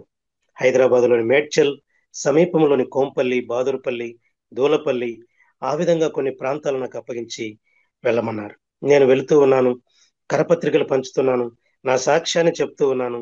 ఆ విధంగా చెప్తూ ఉండగా మరి 1993 మే 1 తారీఖున, ఆ రోజు కార్మిక దినోత్సవం, ఒక మంచి సువార్త కూడిక ఏర్పాటు చేయాలని మేము ఊరంతా తిరిగి పత్రికలు పంచుతూ ఉంటే నా మీద 10 మంది దాడి చేశారు. దాడి చేసి ఇష్టానుసారంగా కొట్టారు. కొట్టి నాకు స్పృహ తప్పి పడిపోయాను. నాకు తెలియదు ఎక్కడ కొట్టారో, ఎక్కడ తన్నారో, ఎక్కడ గుద్దారో నాకు తెలియదు. కానీ నేను చనిపోయానని చెప్పి ఈడ్చుకుంటూ వెళ్ళి చెట్ల పొదల్లో పడేసి వెళ్ళిపోయారు. కానీ నా ప్రభు సజీవుడు కనుక నన్ను మరణానికి అప్పగించలేదు. నరుని ఆత్మ యెహోవా పెట్టిన దీపం. మరణము తప్పించుట ప్రభు అయిన యెహోవా వశ్యమని దేవుని యొక్క వాక్యం తెలియచేస్తుంది కనుక ఆయన మరణములో నుంచి నన్ను జీవంలోనికి నడిపించి ఆ తర్వాత 1994 నేను విశ్వవాణి పరిచర్యకు దేవుడు నన్ను పరిచయం చేశాడు. 6 నెలలు హైదరాబాద్లో శిక్షణ ఇచ్చిన తర్వాత నన్ను మదనపల్లి సమీపం, ఇక్కడ తిరుపతి సమీపంలో ఉన్న మదనపల్లికు దగ్గరలో ఉన్న మొలకల చెరువు అనే ప్రాంతానికి మొట్టమొదటి మిషనరీగా నన్ను పంపించారు. మదనపల్లి నుంచి కదిరి వరకు 80 కిలోమీటర్ల మధ్యలో ఒక సిఎస్ఐ చర్చ్ తప్ప ఒక్క క్రైస్తవ చర్చి లేదు, క్రైస్తవ కుటుంబము లేదు. అలాంటి 80 కిలోమీటర్ల మధ్యకు నన్ను పంపించారు సువార్త పరిచర్య చేయమని. ప్రియమైనటువంటి వారలారా, చిన్న సూట్ కేసు తీసుకొని బ్యాచులర్గా వచ్చాను. వచ్చి నేను ఆ గ్రామాన్ని చూసినప్పుడు ఎవరూ లేరు, నన్ను చేర్చుకునేవారు లేరు. చిన్న అద్దెకు ఎవరైనా ఇల్లు ఇస్తారంటే ఎవరు ఇవ్వమన్నారు. ఏడ్చుకుంటూ ఉన్నాను రోడ్లో. అప్పుడు ఒక వ్యక్తి అడిగాడు, ఎవరు మీరు, ఏంటని అడిగితే చెప్పాను. అప్పుడు ఆయన చెప్పారు, ఇక్కడికి 15 కిలోమీటర్ల దూరంలో ఒక చర్చ్ ఉంది, అక్కడికి వెళ్ళండి, మీకు ఎవరైనా సహాయం చేస్తారు, ఈ ఊర్లో ఎవరు లేరు అని చెప్పారు. అక్కడికి వెళ్ళినప్పుడు ఒక టీచర్ రాజన్న గారు, తన భార్య అంగన్వాడీ టీచర్, వాళ్ళు 2 కుమారులు కుమార్తె వారికి, నేను వాళ్ళ ఇంటికి వెళ్ళాను. వెళ్ళి నేను ఇట్లా విశ్వవాణి పరిచర్య పక్షంగా మిషనరీగా వచ్చానండి ఈ ప్రాంతంలో పరిచర్య చేయడానికని నేను చెప్పినప్పుడు వారు ఎంతగానో సంతోషపడి, మరి అయ్యా మీరు ఫస్ట్ భోంచేయండి, మీరు ఏడ్చి మీ కళ్ళంతా చాలా ఎర్రగా ఉన్నాయి, ఫస్ట్ భోంచేయండి అని చెప్పి భోజనం పెట్టారు. ఆ తర్వాత వారి ఇంటిలో ఉండడానికి 4 నెలలు నాకు ఆశ్రయం ఇచ్చారు. దేవునికి స్తోత్రం. వారెవరో నాకు తెలియదు, నేనెవరో వారికి తెలియదు. 4 నెలలు ఆశ్రయం ఇచ్చారు. ఆ 4 నెలల్లో నేను ఒక చిన్న సైకిల్ ఎవరో ఇస్తే హైదరాబాద్ నుంచి పంపించారు. ఆ సైకిల్తో నాకు సరిగా, నేను పొట్టిగా ఉన్నందువల్ల సైకిల్ కూడా తొక్కడానికి అవకాశం లేకపోయినప్పటికీ కూడా సైకిల్ తొక్కుతూ గ్రామాలకు వెళ్ళి రేడియో వాక్యాన్ని వినిపించేవాడిని. ఆ విధంగా పరిచయం చేస్తూ గ్రామాలు తిరిగాను. తిరిగి మరి సంవత్సరం పైన నేను తిరిగాను. 4 నెలలు వారి ఇంట్లో ఉన్నాను. ఇంకా ఎక్కువ రోజులు వారి ఇంట్లో బాగుండదని చెప్పి నేను ఏ ప్రాంతానికి అయితే నన్ను పంపించారో ఆ మొలకల చెరువుకు వచ్చి ఎమ్మెల్యే గారి ఇంటి పక్కన ఒక పూరి గుడిసె 50 రూపాయల అద్దెకు తీసుకొని బ్యాచులర్గా ఇంట్లో నేనున్నాను. ఉండి ఆ సైకిల్తో అనేక గ్రామాలు తిరుగుతూ ఉన్నాను. పొద్దున పోతాను, రాత్రి 10 గంటలకు వస్తాను. అక్కడే భోజనం ఉంటే తింటాను, లేకపోతే లేదు. మరలా రాత్రికి వచ్చిన తర్వాత ఎవరిని అడగలేక పొద్దున్నే మరి వంచినటువంటి గంజి అదే ఉప్పు వేసుకొని కొట్టుకుని త్రాగి మరి ఆ విధంగా పడుకునేవాడిని. మరి ఒక్కొక్క రోజు నిజంగా ఎన్నిసార్లు వస్తూ ఉన్నాను, ఎన్నిసార్లు మరి ఆ యొక్క కష్టాలు, శ్రమలు, బాధలు అనుభవించానో అది నాకు తెలుసు. ఒకరోజు సైకిల్ తొక్కుతూ ఉన్నాను. అతి కష్టంగా 10 కిలోమీటర్లు ప్రయాణం చేయాలి. అతి కష్టంగా తొక్కుతూ ఉన్నాను. నోరు పిడిచిగట్టుకుపోయింది, గొంతు ఎండిపోయింది. ఎండాకాలం, ఏం చేయాలో తోచక ఆ సైకిల్ అక్కడ పడేసి ఎక్కడైనా నీళ్లున్నాయేమో త్రాగుదామని చెప్పి చూస్తే ఎడారి ప్రాంతం, ఎక్కడా నీళ్లు లేవు. 1 కిలోమీటర్ నడిచిన తర్వాత ఒక పాడుపడినటువంటి పాచి పట్టిపోయిన పచ్చగా ఉన్నటువంటి ఒక గుంత ఉంది. ఆ గుంతలో నీళ్లు పచ్చగా ఉన్నాయి. ఏం చేయాలా, నోరు పిడిచిగట్టుకుపోతుంది. జోబిలో ఉన్న కర్చీఫ్ నీళ్లలో వేశాను, అలా పైకి తీశాను. ఆ కర్చీఫ్ పిండుకొని నీళ్లు త్రాగి మరలా సైకిల్ తొక్కుంటూ వెళ్ళాను. ప్రేమైనటువంటి దేవుని బిడ్డలారా, రాత్రి మరలా 10 గంటలకు ఇంటికి వచ్చిన తర్వాత ఆ ఇంట్లో కరెంట్ లేదు, ఫ్యాన్ లేదు. వేసవి కాలం. బనెను కూడా ఇప్పేసి ఇక ప్రార్థన చేసుకొని పడుకుందాం అనుకున్నప్పుడు ప్రార్థన చేసుకుంటూ ఉండగా 2 పాములు పైనుంచి నా మీద పడ్డాయి ఆ పూరి గుడిసెలో నుంచి. మరి ఒళ్ళంతా జలధరించి బయటకు వెళ్ళి రోడ్డు మీద కూర్చున్నాను, మెయిన్ రోడ్డు. ఎంతసేపని మరి షర్టు కూడా లేకుండా ఇంట్లోకి వెళ్తే ఎక్కడున్నాయో పాములు తెలియదు, చీకటి, కరెంట్ లేదు. అప్పుడు రోడ్డు మీద కూర్చొని తెల్ల రాత్రి 1 గంట తర్వాత వేరే వాళ్ళ ఇంటి మీదకి వెళ్ళి పడుకొని ఎవరు చూడకుండా మరలా తెల్లవారి 4 గంటలకే కిందికి వచ్చేవారు. ఈ విధంగా పరిచర్య చేస్తే 2 సంవత్సరాలు పరిచర్య చేసి కష్టపడితే ఒక్కరు కూడా రక్షించబడలేదు. నేను ఏడ్చాను, ప్రభువా ఎందుకు తీసుకొచ్చావు ప్రభువా, నన్ను ఈ ప్రాంతానికి ఎందుకు తీసుకొచ్చావు, ఒక్కరు కూడా రక్షించబడలేదు, నేను వెళ్ళిపోతాను ప్రభువా, ఉండను ప్రభువా అని అంటే, నమ్మితే నా మహిమను చూస్తావని నీతో చెప్పలేదా అని చెప్పిన ఆ దేవుడు నాతో మాట్లాడి ధైర్యపరిచారు. ఆ మాట చెప్పిన 2 నెలల తర్వాత 13 మంది బాప్తిస్వం పొందారు. దేవునికి స్తోత్రం. ఆ 13 మందిలో 7 మంది ఫ్యాక్షనిస్టులు. ఒక వ్యక్తి ఉదయం 8 గంటలకే అందరూ చూస్తున్నారు, 4 రోడ్ల కూడలిలో బాంబు వేసి ఆ బాంబు పొగలో ఒక వ్యక్తిని మరి 9 పోట్లు పొడిచి అక్కడే చంపేశాడు. అందరూ చూస్తున్నారు. కత్తి పట్టుకొని రక్తం కారుతుండగా ఆయన వెళుతూ ఉన్నాడు. నన్ను ఎవరైనా పట్టుకోవడానికి ప్రయత్నిస్తే వాళ్ళకు కూడా ఇదే గతి పడుతుందని వెళ్ళిపోతూ ఉన్నాడు. ఇంకొక రోజు అదే వ్యక్తి ట్రైన్ వస్తుందని చెప్పి అక్కడ ప్యాసింజర్ చూస్తూ ఉన్నారు.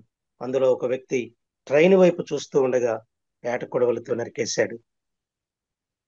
ఇంకొక వ్యక్తి నలుగురిని చంపివేసి వచ్చి రైల్వేలో పనిచేసేటటువంటి వ్యక్తి వాళ్ళ ఏపీడబ్ల్యూని బెదిరించి నాకు డ్యూటీకి వచ్చినట్టు ప్రజెంట్ అయ్యి నా మీద కేసు ఉంది, అది కేసు లేకుండా ఉండాలి అంటే నాకు డ్యూటీకి వచ్చినట్టు ప్రజెంట్ అయ్యని బెదిరించి గొంతు మీద బాకు పెట్టాడు.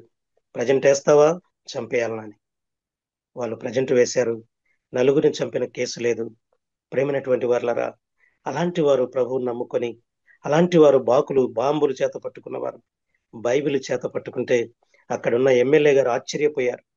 ఏంటయ్యా, మీరు వచ్చినప్పటి నుంచి మా ప్రాంతాల్లో గొప్ప కార్యాలు విధంగా జరుగుతున్నాయని నన్ను పిలిపించి నాతో మాట్లాడి మీకేమైనా సహాయం చేయాలనుకుంటున్నాం, ఏమి కావాలని ఆమె అడిగింది.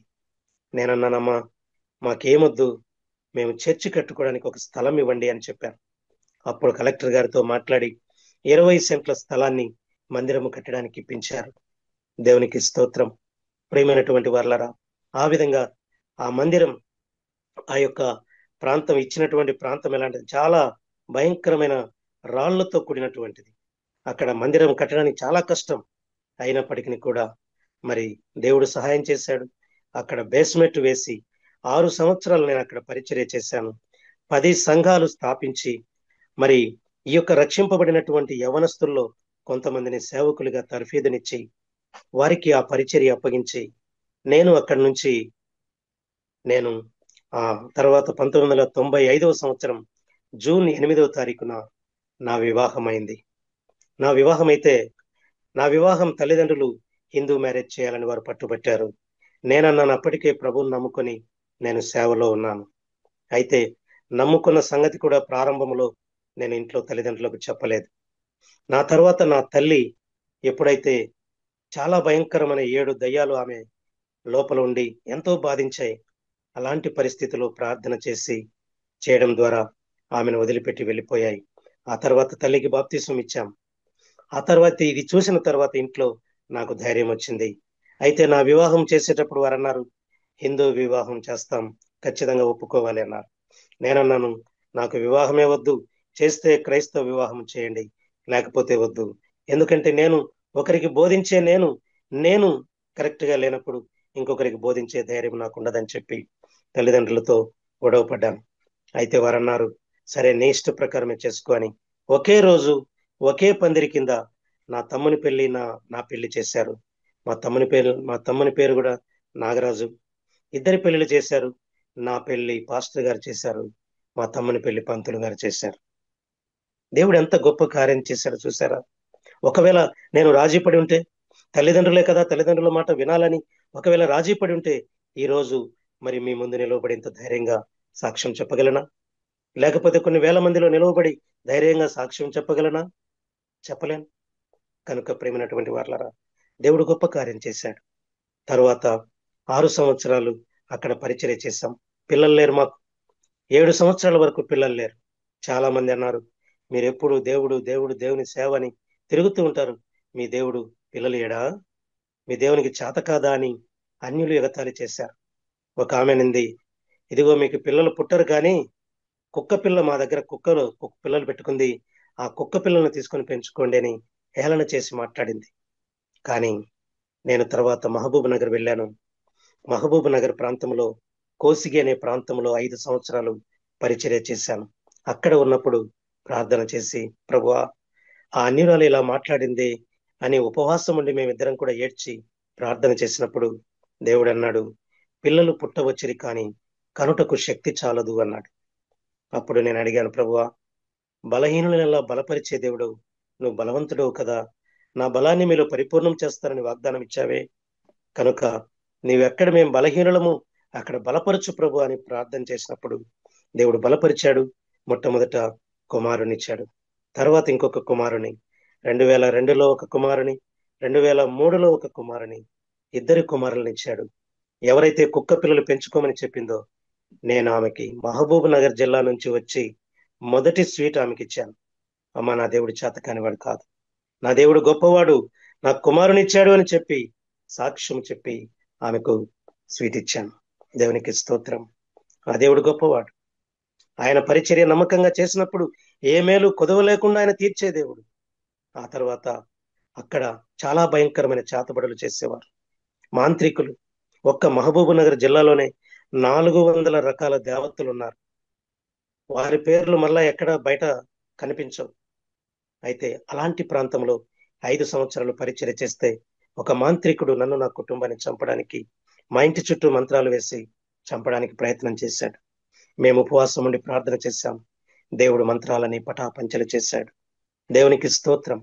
ఆ మంత్రగాడైనటువంటి నారాయణ అనే వ్యక్తికి బాప్తిసం ఇచ్చి ప్రభువులోనికి నడిపించగలిగే గొప్ప భాగ్యం దేవుడిచ్చాడు.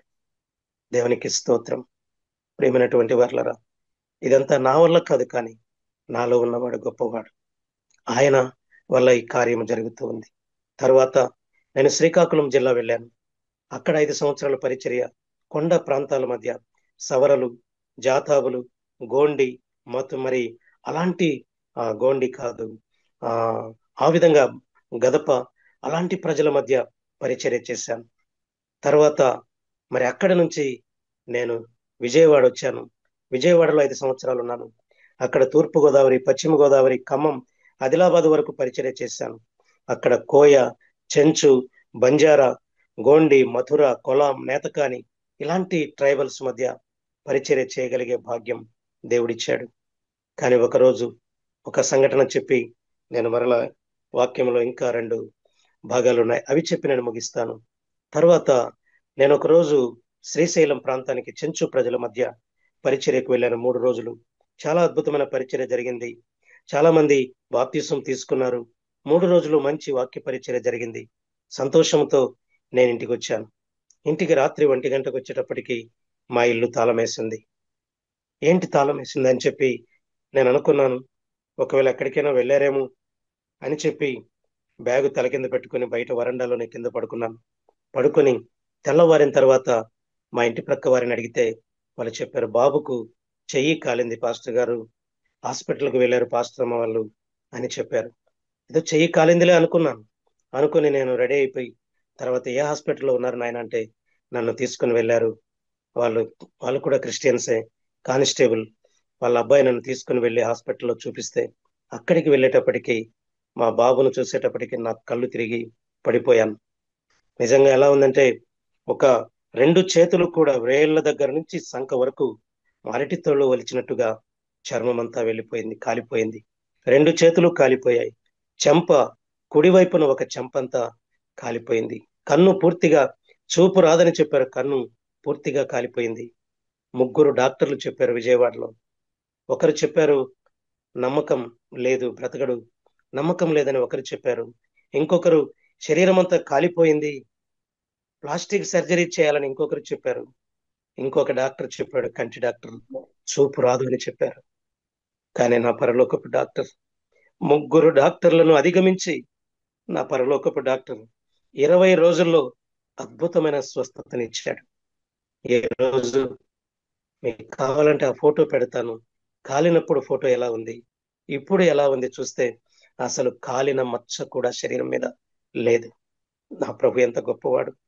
ఆయన మన శరీరాన్ని నిర్మించిన ప్రధాన శిల్పకారుడు. ఒకవేళ ఏ అవయవమైనా పాడైపోతే దాన్ని తిరిగి నూతన అవయముగా మార్చగలిగిన శక్తిమంతుడు. ప్రేమైనటువంటి వారలారా, ఆ విధంగా విజయవాడలో వాడుకున్నాడు. తిరిగి మరలా నన్ను ఏ ప్రాంతం అయితే మరలా మొట్టమొదట మిషనరీగా వచ్చాను, అదే ప్రాంతానికి మదనపల్లె సమీపంలో 2014లో రావడానికి సహాయం చేశాడు. వచ్చిన తర్వాత మరి నేను 4 సేవకుల్ని ఇక్కడ పెట్టి 10 సంఘాలు అప్పగించిపోతే నేను వచ్చేంత వరకు అవే ఉన్నాయి. నా తర్వాత వచ్చిన సేవకులు శ్రద్ధ తీసుకోలేదు, పరిచర్య చేయలేదు, మరి అలాగే ఉన్నాయి. నాకు చాలా బాధ అనిపించింది. నేను ఒకవేళ 14 సంవత్సరాలు ఇక్కడే ఉండి ఉంటే ఇంకేంత పరిచర్య జరిగేదో కదా అనుకున్నాను. కానీ దేవుని చిత్తంలో అది లేదు. నేను ఆయనకు అక్కడ పరిచర్య చేయాలి కాబట్టి అక్కడికి పంపించాడేమో అని చెప్పి మరలా ప్రయాసపడి కొంతమంది సేవకుల్ని తయారు చేసి పరిచర్యను అప్పగించి ఈరోజు 13 మంది సేవకులు ఇక్కడ పరిచర్య చేస్తూ ఉన్నారు. ఇక్కడ మరి 23 మందిరాలు నిర్మించబడ్డాయి. 23 మందిరాలు నిర్మించబడ్డాయి. ప్రేమైనటువంటి వారలారా, నేను వచ్చిన తర్వాత మరలా 5 మందిరాలు నిర్మించారు. తర్వాత ఈ పరిచర్య బాగు చేస్తున్నారని చెప్పి అనంతపురం జిల్లాలో ఉన్నటువంటి రాయదుర్గం, కళ్యాణదుర్గం ఆ ప్రాంత పరిచర్య కూడా నా చేతికి అప్పగించారు. నాకే బాధ్యత ఇచ్చారు. అక్కడ కూడా 16 మంది సేవకులు ఉన్నారు. 32 ఆరాధనా కేంద్రాలు ఉన్నాయి. కాబట్టి ఇప్పుడు మొత్తం 29 మంది సేవకులు, 55 ఆరాధనా కేంద్రాలు, 200 గ్రామాలు, ఇంత పరిచర్య దేవుడు అప్పగించాడు. అయితే నా ఆశ ఏంటంటే, నా ఆశ నేను మరి ఈ లోకాన్ని విడిచే లోపల 100 మంది సేవకుల్ని ప్రాంతంలో తయారు చేయాలి, 100 మందిరాలు నిర్మించబడాలి, కనీసం 500 గ్రామాలకు సంపూర్ణంగా సువార్త ప్రకటించాలి అని ఆశ కలిగి ఉన్నాను. విశ్వవాణి దర్శనం ఏంటంటే, రాయలసీమ ప్రాంతంలో 2000 గ్రామాలకు 2030 నాటికి మరి సువార్త ప్రకటించి ప్రభు కొరకు సంపాదించాలని విశ్వవాణి దర్శనం. ఇప్పటికి 200 గ్రామాలు సంపాదించాం. ఇంకా 1800 గ్రామాలు ఉన్నాయి. కనుక 1800 గ్రామాలకు పరిచర్య కావాలంటే సేవకులు కావాలి, వారిని పోషించే పోషకులు కావాలి, వారి కొరకు ప్రార్థించే ప్రార్థనాపరులు కావాలి. కనుక వీటన్నిటి కొరకు మీరు ప్రార్థించాలని ప్రభు పేరిట ప్రేమపూర్వకంగా నేను మనవి చేస్తూ ఉన్నాను. నాకు ఇచ్చిన 2 కుమారులు, ఒక ఆయన మరి హోటల్ మేనేజ్మెంట్ చేశారు, కంప్లీట్ అయిపోయింది, జాబ్ కోసం ఎదురు చూస్తూ ఉన్నారు. ఇంకొక బాబు మరి ఆయన డిగ్రీ అయిపోయి ప్రస్తుతానికి బెంగళూరులో ఒక ప్రైవేట్ కంపెనీలో పనిచేస్తూ ఉన్నాడు. కనుక వారిరువురి భవిష్యత్తు కొరకు అయితే నేను పెద్ద కుమారుని పరిచర్యలో ఉంచాలని నేను పుట్టినప్పుడే తీర్మానం చేసుకున్నాను. మరి వారు ఎంతకాలం ఉద్యోగం చేస్తూ మరి సేవ చేస్తారో, ఉద్యోగం వదిలేసి సేవ చేస్తారో, సేవ అయితే చేయాలని నా ఆశ. కనుక మీరు నా కుటుంబం కొరకు, పరిచర్య కొరకు, నాకు ఇప్పుడు 58 సంవత్సరాలు కనుక ఇంకా 2 సంవత్సరాల విశ్వవాణిలో రిటైర్మెంట్ ఉంది. 60 సంవత్సరాలకి నా కొరకు ప్రార్థించాలని నేను మనవి చేస్తూ ఉన్నాను.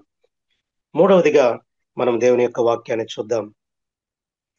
మనం 4వదిగా దేవుని యొక్క వాక్యాన్ని చూద్దాం. పరిశుద్ధ బైబిల్ గ్రంథము నుండి దానియేలు గ్రంథము, పరిశుద్ధ బైబిల్ గ్రంథము నుండి దానియేలు గ్రంథము 3వ అధ్యాయము 11వ వచనం. 3వ అధ్యాయము 11వ వచనం. అక్కడ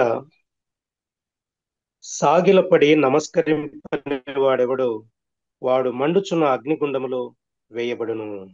ప్రియమైనటువంటి వారలారా, రాజులు ఆగ్రహము తెచ్చుకున్నంత మాత్రాన ఏమీ కాదు. ఎందుకు ఆగ్రహం తెచ్చుకున్నారు? వారు ఒక ప్రతిమను పెట్టారు, ఆ ప్రతిమకు మొక్కమన్నారు. వీళ్ళన్నారు, మేము మొక్కము, మా దేవుడు రక్షించనను రక్షింపకపోయినను. ఎంత ధైర్యంగా చెప్పారు. వారు చెరగుని తీసుకుని పోబడ్డారు. వారు వాళ్ళ యొక్క రాజు యొక్క ఆస్థానంలో పనిచేస్తూ ఉన్నారు. ఇంత ధైర్యంగా వారు సాక్ష్యం ఇస్తూ ఉన్నారు. ప్రియమైనటువంటి వారలారా, ఎప్పుడైతే రాజు మాట వినలేదని చెప్పి వారిని ఏం చేశారు? మండుచున్న అగ్నిగుండములో పడవేశారు. షడ్రక్, మేషక్, అబేద్నెగోలను ముగ్గురిని కూడా అగ్నిగుండములో పడవేశారు. చూసారా, దేవుని వాక్యం చెప్తుంది, అగ్ని జ్వాలలలోను వెళ్ళినప్పటికీ కూడా ఆ జ్వాలలు నిన్ను కాల్చవు. నదులలో పడి వెళ్ళినప్పుడు ఆ యొక్క నీరు నీ మీద పొర్లి పారవు అని చెప్పి దేవుడు వాగ్దానం ఇచ్చాడు. ప్రేమైనటువంటి వాళ్ళరా, ముగ్గురితో పాటు 4వ వ్యక్తి కూడా అక్కడ ఉండి వారిని రక్షించినటువంటి ఆ సన్నివేశాన్ని మనం చూస్తూ ఉన్నాం. ప్రేమైనటువంటి వాళ్ళరా, దేవుని కొరకు నమ్మకంగా జీవిస్తే నిన్ను ఎలాంటి పరిస్థితి వచ్చినప్పటికీ దేవుడు నీకు తోడై ఉన్నాడు కనుక నిన్ను తప్పించగలడు, నిన్ను విడిపించగలడు. ప్రేమైనటువంటి వాళ్ళరా, మనం ఆలోచించాలి. దేవుడు చెప్పాడు ఏమని? ఆకాశపు వాకిళ్లను విప్పి పట్టజాలనటువంటి విస్తారమైన దీవెనలు కృమ్మరిస్తాను అని చెప్పాడు. కరువులో కూడా నిజంగా కాకుల ద్వారా రొట్టెలు మాంసాన్ని పంపించి దేవుని సేవకుని పోషించాడు. సారెపతు విధవరాలింటిలో ఒకే ఒక్క అప్పం ఉన్నటువంటి ఆ ఇంటిలో ఆ అప్పము కొంత పిండి కొంత నూనె ఉంది అని ఆమె చెప్పినప్పుడు మొదటి అప్పము తీసుకుని రమ్మని దైవ సేవకుడు చెప్పినప్పుడు మొదటి అప్పము తీసుకుని ఇచ్చారు. తర్వాత బుడ్డిలో నూనె అయిపోలేదు, తొట్టిలో పిండి అయిపోలేదు. దేవుని సేవకు ఇచ్చినటువంటి కుటుంబాలు దీవించబడతాయి. దేవుని సేవకు ఇచ్చినటువంటి కుటుంబాలు వర్ధిల్లుతాయి, ఆశీర్వదించబడతాయి. కరువు కాలమంతా కూడా దీవించబడ్డారు. వారు మాత్రమే కాదు, ఒక దైవ సేవకుని పోషించేటటువంటి పరిస్థితిని కూడా దేవుడు అక్కడ సహాయం చేశాడు. ఎందుకంటే వారు కరువులో ఒకే ఒక్క అప్పం తను తన బిడ్డ తిని చనిపోవాలనుకున్నారు. కానీ మేము తినకపోయినా పర్వాలేదు, దేవుని సేవకునికి ఇవ్వాలి అని దేవుని సేవకుని చేతిలో పెట్టినప్పుడు నిండారుగా దీవించబడ్డారు. కరువులో కూడా దీవించబడ్డారు. ఎంత గొప్ప ఆశ్చర్యకరం! నీ జీవితంలో కూడా ఇక ఈ రోజు లేదు అనుకుని నీవు అనుకునే సమయానికి ఏదో ఒక రకంగా దేవుడు నీకు సహాయం చేస్తాడు. ఈ రోజు ఇదిగో గ్యాస్ లేదు, బియ్యము లేవు, లేకపోతే ఇంకొకటి లేదు అని నీవు అనుకునే సమయానికి ఏదో ఒక రకంగా దేవుడు సహాయం చేస్తాడు. ఎలాంటి వాడో తెలుసా ప్రేమైనటువంటి వాళ్ళరా? ఒకసారి జార్జ్ ముల్లర్ గారు అనాథ శరణాలయాన్ని నడిపిస్తున్నటువంటి దైవజనులు. ఆయన అనాథ శరణాలను నడిపిస్తున్నారు. ఒకరోజు మధ్యాహ్న కాల సమయంలో పిల్లలకు బియ్యం లేవు, భోజనం సిద్ధపరచలేదు. అక్కడ వారు వచ్చి చెప్తున్నారు, అయ్యా బియ్యం లేవు, భోజనం చేయలేదు అంటే ప్రార్థన చేస్తూ ఉన్నాడు. మీరు కూడా ప్రార్థన చేయండి అంటూ ఉన్నాడు. అయ్యా టైం అయిపోయింది, గంట కొట్టాలి, పిల్లలు ప్లేట్లు తీసుకుని వచ్చారు, ఏం పెట్టాలి అని అడిగినప్పుడు ప్రార్థన చేస్తున్నాడు. ప్రార్థన చేయండి అన్నాడు. గంట కొట్టారు, పిల్లలందరూ ప్లేట్లు తీసుకుని వచ్చారు. ప్రేమైనటువంటి వాళ్ళరా, గేటు దగ్గర ఒక లారీ ఆగింది. ఒక పెళ్లి అది క్యాన్సిల్ అయిపోయింది. ఆ పెళ్లి కోసం సిద్ధపరిచినటువంటి మంచి భోజన పదార్థాలు అక్కడికి తీసుకుని వచ్చి ఎక్కడెక్కడైనా అనాథ శరణాలయం ఉంటే ఇచ్చిపోదామని వచ్చారు.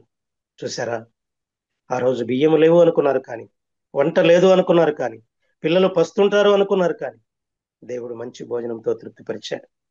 ప్రేమైనటువంటి వాళ్ళరా, ఆకాశ పక్షులు చూడండి, అవి విత్తవు, కోయవు, కొట్టలు కూర్చుకునవు, అయినను మీ పరలోకపు తండ్రి వాటిని పోషిస్తున్నారు. వాటికంటే మీరు శ్రేష్ఠులు కారా? దేని గురించి మీరు చింతపడవద్దు. ఏమి తిందుమా, ఏమి త్రాగుదుమా, ఏమి ధరించుకుందుమా అని మీ గురించి చింతపడవద్దని ప్రభు వారు అంటున్నారు. కనుక ఆ ముగ్గురు ఎంత గొప్ప సాక్ష్యం ఇచ్చారు. అందుకే వారితో కూడా ఆయన ఉన్నాడు. నిజంగా ఆ రాజు ఆశ్చర్యపోయాడు. ఎంతమందిని మీరు లోపలేశారంటే మేము ముగ్గురినేనయ్యా అంటున్నాం. మరి 4వ వ్యక్తి ఎవరు? ఆ 4వ వ్యక్తే దేవుడు. ప్రేమైనటువంటి వాళ్ళరా, నీ కష్టాల్లో, శ్రమల్లో, బాధల్లో నీతో ఉండి నడిపించే దేవుడు. దావీదు సాక్ష్యం ఇచ్చాడు, ఇదిగో నా గొర్రెలను సింహము ఇదిగో ఎత్తుకుని వెళుతుండగా సింహాన్ని చీల్చి నా గొర్రెను రక్షించుకోగలిగాను, ఎలుగుబంటిని చీల్చి నా గొర్రెను రక్షించుకోగలిగాను. ఆ శక్తి నాది కాదు, నా ప్రభు ఇచ్చాడు. అలాంటప్పుడు ఈ ఫిలిస్తీయుడు ఎంత? ప్రేమైనటువంటి వాళ్ళరా, చూసారా, సాక్ష్యం, దేవుడు చేసిన అద్భుతమైన కార్యాలు, ఆశ్చర్యమైన కార్యాలు. కనుక వారి జీవితంలో దేవుడు గొప్ప కార్యం చేశారు. వారు నిజంగా ఒకవేళ రాజీపడి, అయ్యో మా ఉద్యోగం పోతుందేమో, మరి ఊరు కాని ఊరు, ఇక్కడొచ్చాం కాబట్టి మమ్మల్ని ఏం చేస్తారో అని చెప్పి బెదిరిపోయి ఒకవేళ ఆ ప్రతిమకు మొక్కి ఉంటే వారి పరిస్థితి ఏమై ఉండేది? కనుక చాలా సార్లు మనం పాపముతో రాజీ పడుతుంటాం, లోకముతో రాజీ పడుతుంటాం, శాపముతో రాజీ పడుతుంటాం. లోకంతో స్నేహం చేయట దేవునితో వైరమని మీరు ఎరుగరా అని చెప్పి దేవుని యొక్క వాక్యం తెలియజేస్తుంది. చాలా సార్లు విశ్వాసులు, ఒక సేవకుడు కూడా, నేను ఒక సేవకుని చూశాను. నిజంగా ఎంత విచారకరం. తన కుమార్తెకు బాగులేదని చెప్పి ఒక మంత్రగాని దగ్గరికి వెళ్ళి మంత్రం వేయించుకున్నాడు. ఎంత సిగ్గుచేటు, ఎంత బాధ వేసింది. మన దేవుడు చేతకాని వాడు కదా అనే కదా అర్థం. కనుక ప్రియమైనటువంటి వాళ్ళారా, దైవజనుడు ఆహాబు రాజు దగ్గరికి వెళ్ళి ఏమన్నాడు? మరి ఇశ్రాయేల్లో దేవుడన్నవాడు లేడనుకొని బయల్జెబూబు దేవతనొద్దకు, ఎక్రోను దేవతనొద్దకు విచారించడానికి వెళుతున్నావా? వాడు ఎక్కిన మంచము దిగకుండగానే చస్తాడు అని చెప్పి దేవుని సేవకుడు చెప్పాడు. ఇశ్రాయేల్లో దేవుడు లేడా? చేతకానివాడా? ప్రియమైనటువంటి వారులారా, మన దేవుడు గొప్పవాడు. మన దేవుడు మరణమును జయించి తిరిగి లేచినవాడు, మాట చేత సమస్తాన్ని కలుగజేసినవాడు, శూన్యములో నుంచి సృష్టిని చేసినవాడు. ఇంత గొప్ప దేవుడు మనకుంటే, ఇంత గొప్ప దేవుడు మన పక్షంగా ఉంటే దేనికోసం ఇతరులకు చేయి చాపాలి? ఇతరుల మీద ఆధారపడాలి? ప్రేమైనటువంటి వారులారా, మనం ఆలోచించాలి. కనుక ఒకవేళ నిజంగా వారు ఆ విధంగా అగ్నిలోనికి వెళ్ళడానికి కూడా ఇష్టపడ్డారు, ప్రాణాలు సహితము లెక్క చేయకుండా దేవుని కోసం వారు నమ్మకంగా జీవించారు. అందుకే నమ్మకమైన వారికి మెండుగా దీవెనలు కలుగుతాయి. నమ్మకంగా పనిచేస్తే భలా నమ్మకమైన మంచి దాసుడు అంటాడు. ఒకవేళ నమ్మకాన్ని కోల్పోతే, అపనమ్మకంగా పనిచేస్తే సోమరివైన చెడ్డ దాసుడా అంటాడు. ఏ జాబితాలో ఉన్నాం? ఏ జాబితాలో ఉన్నాం? నమ్మకం. నిజంగా ప్రాణాలను సైతం లెక్క చేయకుండా వారు వెళ్ళారు. ప్రేమైనటువంటి వారులారా, వారి తల వెంట్రుక కూడా కాలేదు, ఒంటి మీద బట్టలు కాలిన వాసన కూడా రాలేదు. ఎంత గొప్ప కార్యం! ఎవరైతే నేరము మోపారో, ఎవరైతే అసూయపడ్డారో వాళ్ళందరినీ కూడా అగ్నిలో వేస్తే కాలిపోయారు, ఎముకలతో సైతం కూడా పొడైపోయాయి. ప్రియమైనటువంటి వారులారా, కనుక రాత్రికాల సమయంలో ఈ మాటలు చాలా జాగ్రత్తగా వినాలని ప్రభు పేరిట ప్రేమపూర్వకంగా నేను మనవి చేస్తున్నా.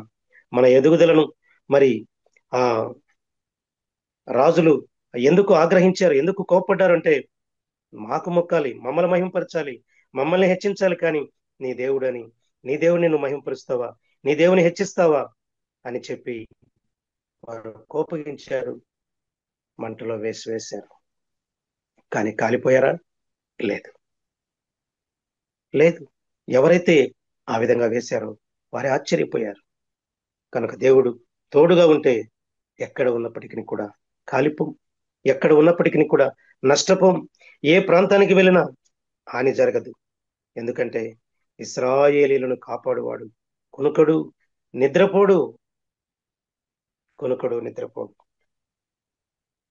నేను ఒకరోజు ఒక శ్రీకాకుళం ప్రాంతంలో సౌర ప్రజల మధ్య పరిచర్య జరుగుతుంది. ఆ రోజు పెద్ద కన్వెన్షన్, 2000 మంది ఉన్నారు. ఆ 2000 మంది ఉన్న స్థలంలో వాక్యాన్ని చెప్తున్నాను. వాక్యం చెప్తూ ఇలా సాక్ష్యం చెప్తూ, ఇశ్రాయేలీలను కాపాడువాడు కొనుకడు నిద్రపోడు అని చెప్తూ, ఈ లోకంలో ఉన్న దేవతల్ని లేపాలి, సుప్రభాతం పెట్టి అని నేను ఆ సుప్రభాతాన్ని చెప్పాను. కమలాకు చకుంకు మమాలకతో విజయీ భవ వెంకటశైలపతే తమ సుప్రభాతం అని చెప్పినప్పుడు, ఆ దారిన వెళ్ళే బస్సులో వెళ్తున్నటువంటి ఒక వ్యక్తి, RSS వ్యక్తి చూసి ఆయన ఏం చేశారంటే 20 మందిని తీసుకొని వచ్చి గొడవ పెట్టుకున్నాడు. కానీ ప్రేమైనటువంటి దేవుని బిడ్డలారా, ఆయనకు సత్యం చెప్పాను. ఈ విధంగా చెప్పిన తర్వాత కానీ వారు కోపంతో మీ పని మీరు చేసుకోండి, మా పని మాది అంటూ సరే మొత్తానికి సర్దుమణికి వెళ్ళిపోయారు. చూసారా, ఇశ్రాయేలీలను కాపాడేవాడు కొనుకడు నిద్రపోడు, కంటికి రెప్పలాగా మనల్ని కాపాడే దేవుడు. కానీ మరి ఈ లోకానుసారమైన వారిని అయితే వారు నిద్రపోతుంటే మనం లేపాలా? కనుక ప్రేమైనటువంటి వారులారా, మన ఎదుగుదలను చూసి ఓర్వలేక పగబట్టినంత మాత్రాన ఏమీ కాదు. దానియేలు గ్రంథంలోనే 6వ అధ్యాయం 4వ వచనం చూస్తే, 6వ అధ్యాయము 4వ వచనంలో చూస్తే దానియేలు పరిస్థితి కూడా అదే. దానియేలు అంచెలంచెలుగా ఎదుగుతూ ఉన్నాడు. దానియేలు గొప్ప ఆధిక్యత కలిగినటువంటి ఒక ఉద్యోగాన్ని కలిగి ఉన్నాడు. అయితే అలాంటి సమయంలో అక్కడ కూడా ఓర్వలేని వారు ఏం చేశారు? ఎలాగైనా సరే, ఎలాగైనా ఈ వ్యక్తిని ఇరికించాలి, ఎలాగైనా ఈ వ్యక్తిని పాడు చేయాలి, నాశనం చేయాలి అని అనుకున్నారు. అనుకుని ఒక శాసనం రాజు చేతనే తయారు చేయించారు. తయారు చేయించి మరేం చెప్పారు? రాజుకు తప్ప ఎవరికి ప్రార్థన చేయడానికి వీల్లేదు అని కఠినమైన ఆజ్ఞ జారీ చేసినప్పటికీ కూడా ఏమైంది? ఆయన యెరూషలేము తట్టు కిటికీలు తెరిచి మోకాల్లోని ముమ్మారు ప్రార్థన చేశారు. అయితే వారు చూశారు, రాజా, నీ యొక్క శాసనము కూడా లెక్క చేయకుండా ఈ వ్యక్తి తన దేవునికి ప్రార్థన చేస్తున్నాడని చెప్పి సింహపు బోనులో వేయించారు. చూసారా? సింహపు బోనులో వేసినంత మాత్రాన సింహాలు ఏమైనా చేశాయా? నిజంగా ఎంత ఆకలితో ఉన్నాయో ఏమో కానీ ఆ సింహాలకు ఉపవాస ప్రార్థన అయిపోయింది. ఉపవాసంతో ఉన్నాయి. దానియేలును ఏ మాత్రం వాసన కూడా చూడలేదు. రాజే ఆశ్చర్యపోయి ఆయన ఉదయాన్నే వెతుక్కుంటూ వచ్చాడు. అయ్యో, ఒక మంచి వ్యక్తిగా నేను ఈ విధంగా నష్టం చేసింది, ఒక మంచి వ్యక్తినా నేను గుహలో పడవేసింది అని బాధపడుతూ రాత్రంతా కూడా అంతఃపురంలో జరగవలసినటువంటి కార్యక్రమాలన్నీ కూడా ఆపేశాడు. ఎందుకంటే తన మనస్సంతా కూడా మంచి వ్యక్తి అయిన దానియేలు మీద ఉంది. అక్కడికి వెళ్ళి అంటున్నాడు, దానియేలు, నీవు నిత్యము సేవించుతున్న నీ దేవుడు నిన్ను రక్షింపగలిగినా అంటున్నాడు. అప్పుడు ఆయన అంటున్నాడు, రాజా, నీ దృష్టికి నేను ఏ నేరము చేయలేదు కదా అని చెప్పి ఆయన బయటకు వచ్చాడు. చూసారా? అప్పుడు అప్పుడు ఆ ప్రాంతాలన్నీ కూడా చాటింపు వేయబడ్డాయి. దానియేలు దేవుడే నిజమైన దేవుడు, షడ్రక్ మేషక్ అబేద్నెగోల దేవుడే నిజమైన దేవుడు కనుక ఎంతవరకు సాక్ష్యం ఇచ్చారు? ప్రాణాలు పోయేంత వరకు. అయ్యో, సింహాల గుహలో వేస్తారే అని చెప్పి, రాజా, ఏదో పొరపాటు అయిపోయిందయ్యా, నేను మరి నా దేవునికి ప్రార్థన చేయడం పొరపాటే, ఇప్పటి నుంచి నీకే చేస్తాను అన్నాడా? రాజు పడలేదు. కనుక ప్రేమైనటువంటి వాళ్ళరా, మరణము వరకు నమ్మకంగా ఉంటే జీవ కిరీటం ఇస్తాడు. మరణం వరకు ఏదో కొద్ది రోజులుండి, 3 నెలలుండి, 6 నెలలుండి, సంవత్సరం ఉండి పోయేది ఇది టెంపరవరీ భక్తి కాదు. ఇది పర్మనెంట్ భక్తి. నిన్ను పరలోకానికి చేర్చేటటువంటి భక్తి, నీ పాపములు క్షమించే భక్తి, నిన్ను పరిశుద్ధునిగా చేసే భక్తి, నిన్ను తన చిత్తానుసారంగా నడిపించే భక్తి, ఇతరుల కొరకు ప్రార్థన చేసే ప్రార్థన శక్తినిచ్చే భక్తి. దేవుడు అన్నాడు, ఎవరును నశింపములని ఇచ్చేయింపక అందరూ మారు మనస్సు పొంది మరి పొందాలని దీర్ఘశాంతము కలవాడ ఎదురు చూస్తూ ఉన్నాడు. ఆయన ఆశ నెరవేర్చాలి అంటే ఏం చేయాలి? ఏం చేయాలి? మనకు అప్పగించిన పని. మీరు సర్వలోకమునకు వెళ్ళి సర్వ సృష్టికి సువార్తను ప్రకటించమని చెప్పాడు. నమ్మి బాప్తిస్మం పొందినవాడు రక్షింపబడును, నమ్మని వానికి శిక్ష విధించబడును అని చెప్పాడు. చూసారా? కనుక ప్రేమైనటువంటి వాళ్ళారా, ఇంకొక మాట చెప్పి నేను ముగిస్తాను. ఇంకొక మాట చెప్పి, అపోస్తుల కార్యములు 16వ అధ్యాయం 19వ వచనంలో అక్కడ పౌలు శీలలు వారి యొక్క మరి ఆ సువార్తలో భాగంగా ఏం చేశారు అంటే, అపోస్తుల కార్యములు 16:19లో అక్కడ ఆమె ఇలాగూ అనేక దినములు చేయుచుండెను కనుక పౌలు వ్యాకులపడి దాని వైపు తిరిగి, నీవు ఈమెను వదిలిపోమ్మని యేసుక్రీస్తు నామమున ఆజ్ఞాపించుచున్నానని ఆ దయ్యముతో చెప్పాను. వెంటనే అది ఆమెను వదిలిపోయెను. కింద చూస్తే, ఆమె యజమానులు తమ లాభ సాధనము పోయెనని చూచి పౌలును శీలను పట్టుకొని గ్రామపు చావడిలోనికి అధికారుల యొద్దకు ఈడ్చుకుని పోయేది. అంతట న్యాయాధిపతుల యొద్దకు వారిని తీసుకుని వచ్చి, ఈ మనుష్యులు యూదులయుండి, చూసారా, రోమియోలమైన మనము అంగీకరించుటకైనను చేయుటకైనను కూడని ఆచారములు ప్రచురించుచు మన పట్టణము గలిబిలి చేయుచున్నారని చెప్పారు. చూసారా? సువార్త మంచి వార్త ప్రకటించారు. పాప క్షమాపణ కలిగే మాట, పరిశుద్ధ జీవితం ఇచ్చే మాటలు, నిత్య జీవాన్ని ఇచ్చే మాటలు, ఇలాంటి మాటలు చెప్తే, ఎందుకంటే అక్కడ దయ్యము పట్టి సోదె చెప్పేది, సోదె చెప్పడం ద్వారా వీళ్ళు డబ్బులు సంపాదించుకునేవారు. కానీ ఇప్పుడు డబ్బులు పోతున్నాయి. అందుకే లోకంలో అనేక మందికి అందరూ క్రైస్తవులు అయిపోతున్నారు. మా టెంకాయలు ఎవరు కొంటారు? మా కుంకుమ ఎవరు కొంటారు? మా సాంబ్రాన్ని ఎవరు కొంటారు? మా తాయెత్తులు ఎవరు కొంటారు? మా అంతరాలు ఎవరు కొంటారు? మా ఫోటోలు ఎవరు కొంటారో బిజినెస్ అంతా పాడైపోతుంది. కాబట్టి ఏదో ఒకటి చేసి వీళ్ళని లేకుండా చేయాలి.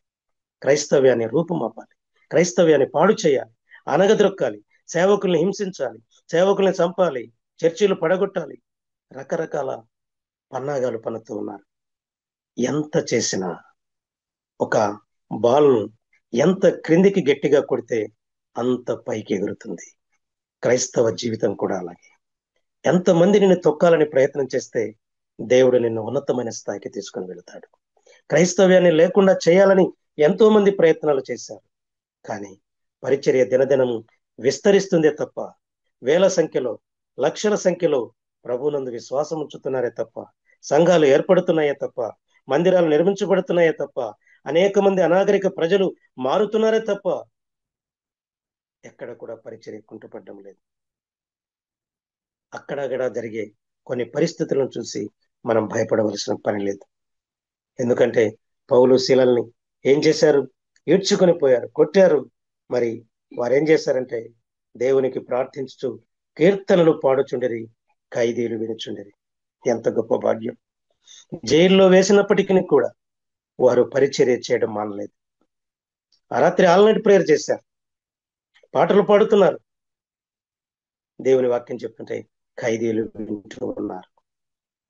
ఎంతవరకు విన్నారు అంటే మరి చెరసాల పునాదులు అదిరిపోయి తలుపులన్నీ తెరుచుకున్నా గాని ఒక్క ఖైదీ కూడా పారిపోలేదు. నిజంగా ఆ మాటలు వినకుండా ఉండి ఉంటే, చెరసాల పునాదులు అదిరిపోయి చెరసాల తలుపులు తెరుచుకుని ఉంటే ఒక్క ఖైదీ ఉంటాడా? ఉండడు. కానీ ఆ మాటలు విన్న తర్వాత వారు పశ్చాత్తాపడ్డారు, వారి పాపాలని ఒప్పుకున్నారు. ఎవ్వరు ఎక్కడికి కదలేదు. అయ్యా, నువ్వెందుకు ఆత్మహత్య చేసుకుంటావు? జైలర్ గారు, మేము ఇక్కడే ఉన్నాం అని చెప్పారు. చూసారా? అది చూసి జైలర్ గారు ఆ రాత్రి తన ఇంటికి తీసుకుని వెళ్ళి దేవుని వాక్యం విని కుటుంబం వారందరూ బాప్తిస్మం పొందారు. దేవునికి స్తోత్రం. ప్రేమైనటువంటి వారులరా, వారికి శ్రమ వచ్చిందని, హింస వచ్చిందని, జైల్లో వేశారని, కొట్టారని ఏమాత్రం బాధపడలేదు. రాత్రంతా కూడా ప్రార్థన చేస్తున్నారు, కీర్తనలు పాడుతూ ఉన్నారు. ఒక జైలు అధికారి, జైలు సూపరింటెండెంట్ కుటుంబాన్ని రక్షణలోనికి నడిపించారు. ఎంత గొప్ప భాగ్యం! కనుక రాత్రికాల సమయంలో అట్టి కృప పరిశుద్ధాత్మ దేవుడు మనకు కూడా దయచేయను గాక. ఆమేన్. నాకు ఈ అవకాశం ఇచ్చిన మరి సహోదరి ఎస్తరమ్మ గారికి నా ప్రత్యేకమైన వందనాలు ప్రేమపూర్వకంగా నేను తెలియజేస్తున్నాను.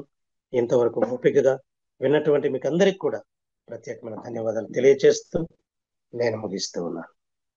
చివరి ప్రార్థన ఆశీర్వాదం ఇవ్వండి. ఓకే. ప్రేమ స్వరూపి అయిన మా ప్రియ పరలోకపు తండ్రి, మీ ప్రశస్తమైన శ్రేష్టమైన నామమును బట్టి మా హృదయపూర్వక వందనాలు, స్తోత్రాలు చెల్లిస్తున్నాం నాయన. రాత్రికాల సమయంలో మీరు మాతో మాట్లాడిన విధానం కొరకు స్తోత్రాలు నాయన. శత్రువులు ఇదిగో ప్రభువా నాయన చేసేటటువంటి నాయన తండ్రి పనిని మీరు చూశారు. మీరు తోడుగా ఉండి ఇస్సాకును కాపాడిన దేవుడు, ఇస్సాకు బావులు మరలా నీళ్లతో నింపిన దేవుడు తండ్రి, నీకు స్తోత్రాలు నాయన. నా తండ్రి నీకు స్తోత్రములు ప్రభువా. నీకే హృదయపూర్వక వందనాలు చెల్లిస్తూ ఉన్నాం నాయన. గొప్ప దేవుడా నీకు స్తోత్రములు. అలాగే నాయన యోసేపును చేయని తప్పుకు చెరసాలలో వేసినప్పటికీ కూడా నాయన మీరు విడిపించారు. ఆ యొక్క ఐగుప్తు దేశానికి చక్రవర్తిగా చేశారు.